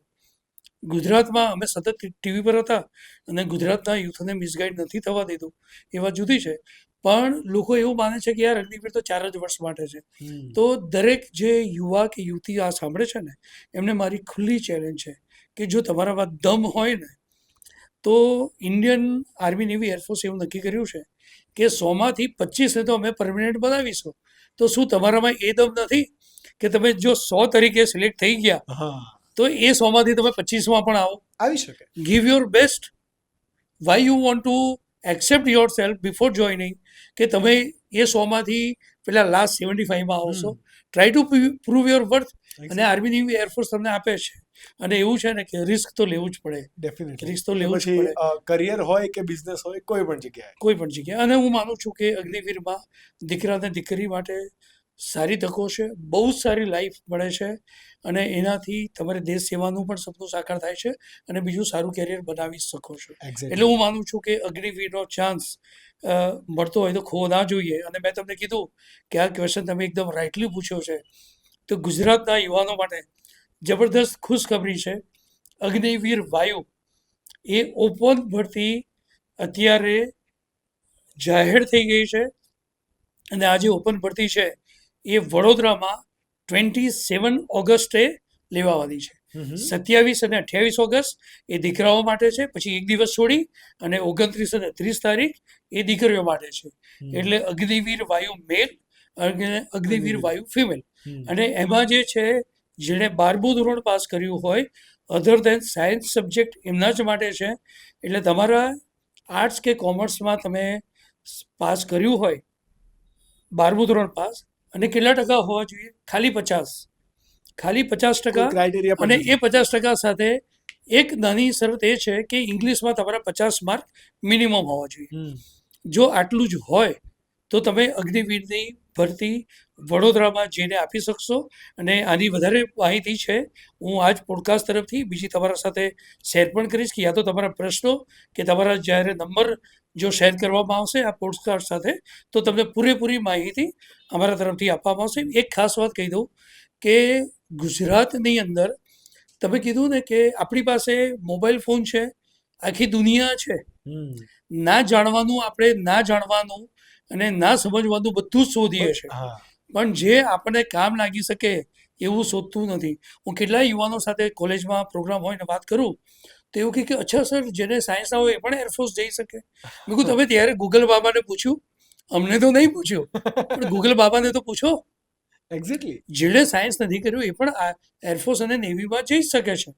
પણ બધા પેલું કહેવાય ને કે એક થોડી કેઝ્યુઅલ લેંગ્વેજ છે કે જાતે જ પરણે અને જાતે જ રાંડે, એટલે આના જેવી આ છે કે પૂછવું જ નથી. પેલી દલાલ તરવાડી જેવું છે હા કે પૂછ્યા વગર જાતે જવાબ આવી દેવા છે, બધું માની જ લેવું છે. માની લેવું છે. હા, પણ એના નહીં કરતા જોડે એમ. સપોઝ આવે છે બધા જ પ્રશ્નો તમે બધું જ પૂછો છો તો આ પણ પૂછો ને. Get it. અને બી વેરી ક્લિયર, તમે સાયન્સ નથી કર્યું તો પણ તમે એરફોર્સ, આર્મી કે નેવીમાં જોઈન કરી શકો છો. બસ આટલી નાની થાય. અને બીજી કે હાઇટની વાત, ગુજરાતી યુવાન યુવતીઓને એવું હોય છે કે મારી હાઇટ ના હોય તો એવું કીધું કે જે દીકરીઓની પણ હાઇટ 152 સેન્ટીમીટર સુધી હશે તો એમને પણ લેવામાં આવશે. એટલે 152 સેન્ટીમીટર બહુ જ ઓછી હાઇટ કહેવાય. અને આમાં પણ, અને જે લોકો આર્મીની તૈયારી કરી રહ્યા છે ને એમનું ચેલેન્જ આપું, આર્મી જોઈન કરવા માટે તમારે 1600 મીટરની જે દોડ છે એ 5.5 મિનિટમાં પૂરી કરવી પડે. અને એમાં પણ અસંખ્ય વાર એવું થાય છે, અને એવું થવું પણ જોઈએ કે 5-5.25 મિનિટ પછી તો દોરડું ઉપર ખેંચી લેવામાં આવે છે, પછી બંધ કરી દે છે. બરાબર છે, આવું હોય છે. કારણ કે અમારે પણ લિમિટેડ લોકો લેવાનો હોય છે. એરફોર્સની અંદર યુવાનોને 1600 મીટર માટે 1.5 મિનિટ એક્સ્ટ્રા આપવામાં આવે છે. રીઝન? એ અમારું સ્ટાન્ડર્ડ છે. ઓકે, મતલબ બધી આર્મી આર્મી તમે આર્મીનું એક દેખો તો they are always on the field, field battle. Whereas airman is not always on the field. એ કદાચ ફિલ્ડમાં પણ છે, એને ટફ પણ રહેવું જ પડે છે. બરાબર, અમે એવી જ બધી ટફનેસ રાખીએ છીએ. પણ અમારો એક એપ્રોચ એવો છે કે ભાઈ એકવાર ભરતી થઈ જાય પછી તારી પાસેથી કેવું કામ લેવું એ અમને ખબર છે. તને વધારે ટફ કેવી રીતે બનાવ, વી નો દેટ. ડેફિનેટલી. અને જે તમે વાત કરી અગ્નિવીરની, તો આ ભરતી વિશેની આ બધી ડિટેલ તમે જે અમને લિંક પર શેર કરશો એ આ વિડીયો યુટ્યુબ વિડીયોના ડિસ્ક્રિપ્શનમાં છે, તો ત્યાંથી તમે ચેકઆઉટ પણ કરી શકો છો. અને તમારી Pre-military training ટ્રેનિંગની પણ જો કોઈને જોઈન કરવું છે, સુરતની અંદર અત્યારે અવેલેબલ છે, રાઈટ? તો એમની પણ ડિટેલ્સ મેં આપેલી છે, તો એ પણ તમે પ્લીઝ ચેક કરી શકશો. સર, વન લાસ્ટ ક્વેશ્ચન કે ભારતની આઝાદીને 78 વર્ષ થયા. હવે ભારતને એક આપણે બધા જ યુવાનો માટે લક્ષ્ય હોય કે ભાઈ 2047 એટલે આઝાદીને જ્યારે 100 વર્ષ પૂરા થશે ને ત્યારે ભારતને વિકસિત દેશ બનાવવો છે. અને અમારી જનરેશન માટે તો આ એક બહુ મોટું પ્રિવિલેજ છે. એક જનરેશન જતી રહી કે જેમણે આઝાદી દેવા માટેના સપના જોયા હતા, બરાબર, કે ભાઈ ક્રાંતિકારીઓ બન્યા, લડવૈયાઓ બન્યા, અને એના માટે એક પ્રિવિલેજ હતું. હવે અમારી જનરેશન માટે એક બહુ મોટું પ્રિવિલેજ છે કે આપણે ભારતને સૌ સાથે મળીને ખુલ્લી આંખે, પોતાની આંખે વિકસિત ભારત દેશ બનતો જોઈશું. તો આવા વિકસિત ભારત દેશ બનાવવા માટે હવે જે એનો રોડ મેપ છે, તમે યુવાનોને શું સંદેશો આપવા માંગો છો? હું એવું કહીશ દરેક યુવાનોને, દરેક વ્યક્તિને, નાના બાળકોને, ઇવન મોટાને પણ, કે stop complaining. Stop complaining. It is very easy to complain, exactly. But ક્યાંક એકવાર કમ્પ્લેન કરતાં પહેલાં, કોઈના વિશે નેગેટિવ કોમેન્ટ કરતાં પહેલાં એકવાર ખાલી પોતાને એટલું જ પૂછો કે આમાં હું શું કરી શકું, આમાં હું શું કરી શકું. એક બહુ મોટો દાખલો આપું કે એર ઇન્ડિયા ક્રેશ થયું, એક્ઝેક્ટલી. આકાશ વત્સ એણે ટ્વીટ કરી, ક્રેશ થયા પછી ટ્વીટ કરી, બધા વિડીયો શેર કર્યા. એણે એ વખતે વિડીયો ઉતાર્યા હતા, બહુ સારી વાત, કે આઈ એપ્રિશિએટ. એણે લોકોની સામે લાવ્યા, બધું સારું. પણ એણે એક નાની ભૂલ શું કરી કે એણે થોડા પ્રોએક્ટિવ બની અને અમદાવાદમાં જ્યારે લેન્ડ થયો ને ત્યારે બહુ સિરિયસલી આ મેટર ટેકઅપ કરવાની હતી, ઉહાપો કરવાનો હતો, અને એરપોર્ટ ઓથોરિટીને કમ્પ્લેન કરવાની હતી, DGCAમાં કમ્પ્લેન કરવાની હતી. એને કદાચ 10-15 કે અડધો કલાક લાગતો, પણ એ વખતે એણે આટલો મોટો ઢંઢેરો પીટી દીધો હોત કે આવું બધું થયું છે તો કદાચ એ એરક્રાફ્ટમાં વધારે સારી રીતે ચેક થતું. કારણ કે એરક્રાફ્ટ આવ્યું હતું લેટ, જલ્દી જવાનું હતું, બરાબર છે. ક્યાંક એમાં મેન્ટેનન્સમાં કોઈ તકલીફ રહી ગઈ હોય, અત્યારે ખબર પડી કે ફ્યુલ કટ ઓફ થઈ ગયું હતું, બરાબર છે. કારણ કોઈ પણ હોય, પણ હું એવું માનું છું કે કદાચ એણે આ વસ્તુને વધારે સિરિયસલી લઈ અને સિરિયસ આવી કમ્પ્લેન્ટ એ જ વખતે ટાઈમલી કરી હોત અને કદાચ એ એરક્રાફ્ટને રોકી દેવામાં આવ્યું હોત કે એ એરક્રાફ્ટની જગ્યાએ બીજું એરક્રાફ્ટ એરેન્જ કરવામાં આવ્યું હોત તો કદાચ આ બધાની જાન બચી જતી અને બધો બહુ ફાયદો થતો. એટલે દરેક યુવાનને એક જ છે, stop complaining and ask your self કે હું શું કરી શકું. ડોન્ટ આસ્ક, એક નાનું છે, never ask why me, always ask why not me. Exactly. જ્યારે તમારી જે ચોઈસ છે, you try to become change, you be the change, why you are waiting for others. બરાબર, એવા અસંખ્ય એક્ઝામ્પલ છે કે જેની પાસે હાથ પગ નથી અને એ આપણી પાસે હાથ પગ છે ને એના કરતાં સારા કામ કરે છે. તો તકલીફો તો આવવાની છે ને. Problem is your chance to prove your best. I will repeat once again, problem is your chance to prove your best. એટલે સ્ટોપ કમ્પ્લેનિંગ એન્ડ સ્ટાર્ટ કોન્ટ્રીબ્યુટિંગ.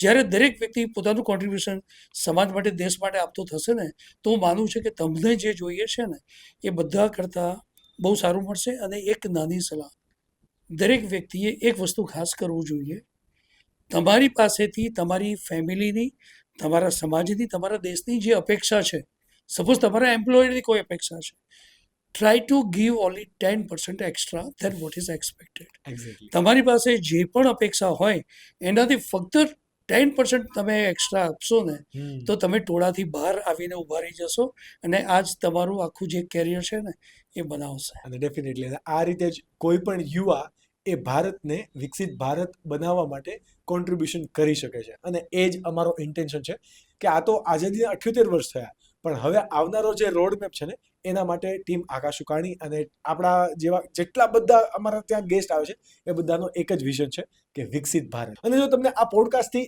1% પણ વેલ્યુ મળી હોય ને, then please hit the subscribe button, because તમારા સબસ્ક્રિપ્શનથી હું વારંવાર કહું છું કે અમને અવનવા ગેસ્ટ સાથે વાતો કરવાનો અને એમની વાતો અમારા માધ્યમ વડે તમારા સુધી પહોંચાડવાનો મોકો મળશે.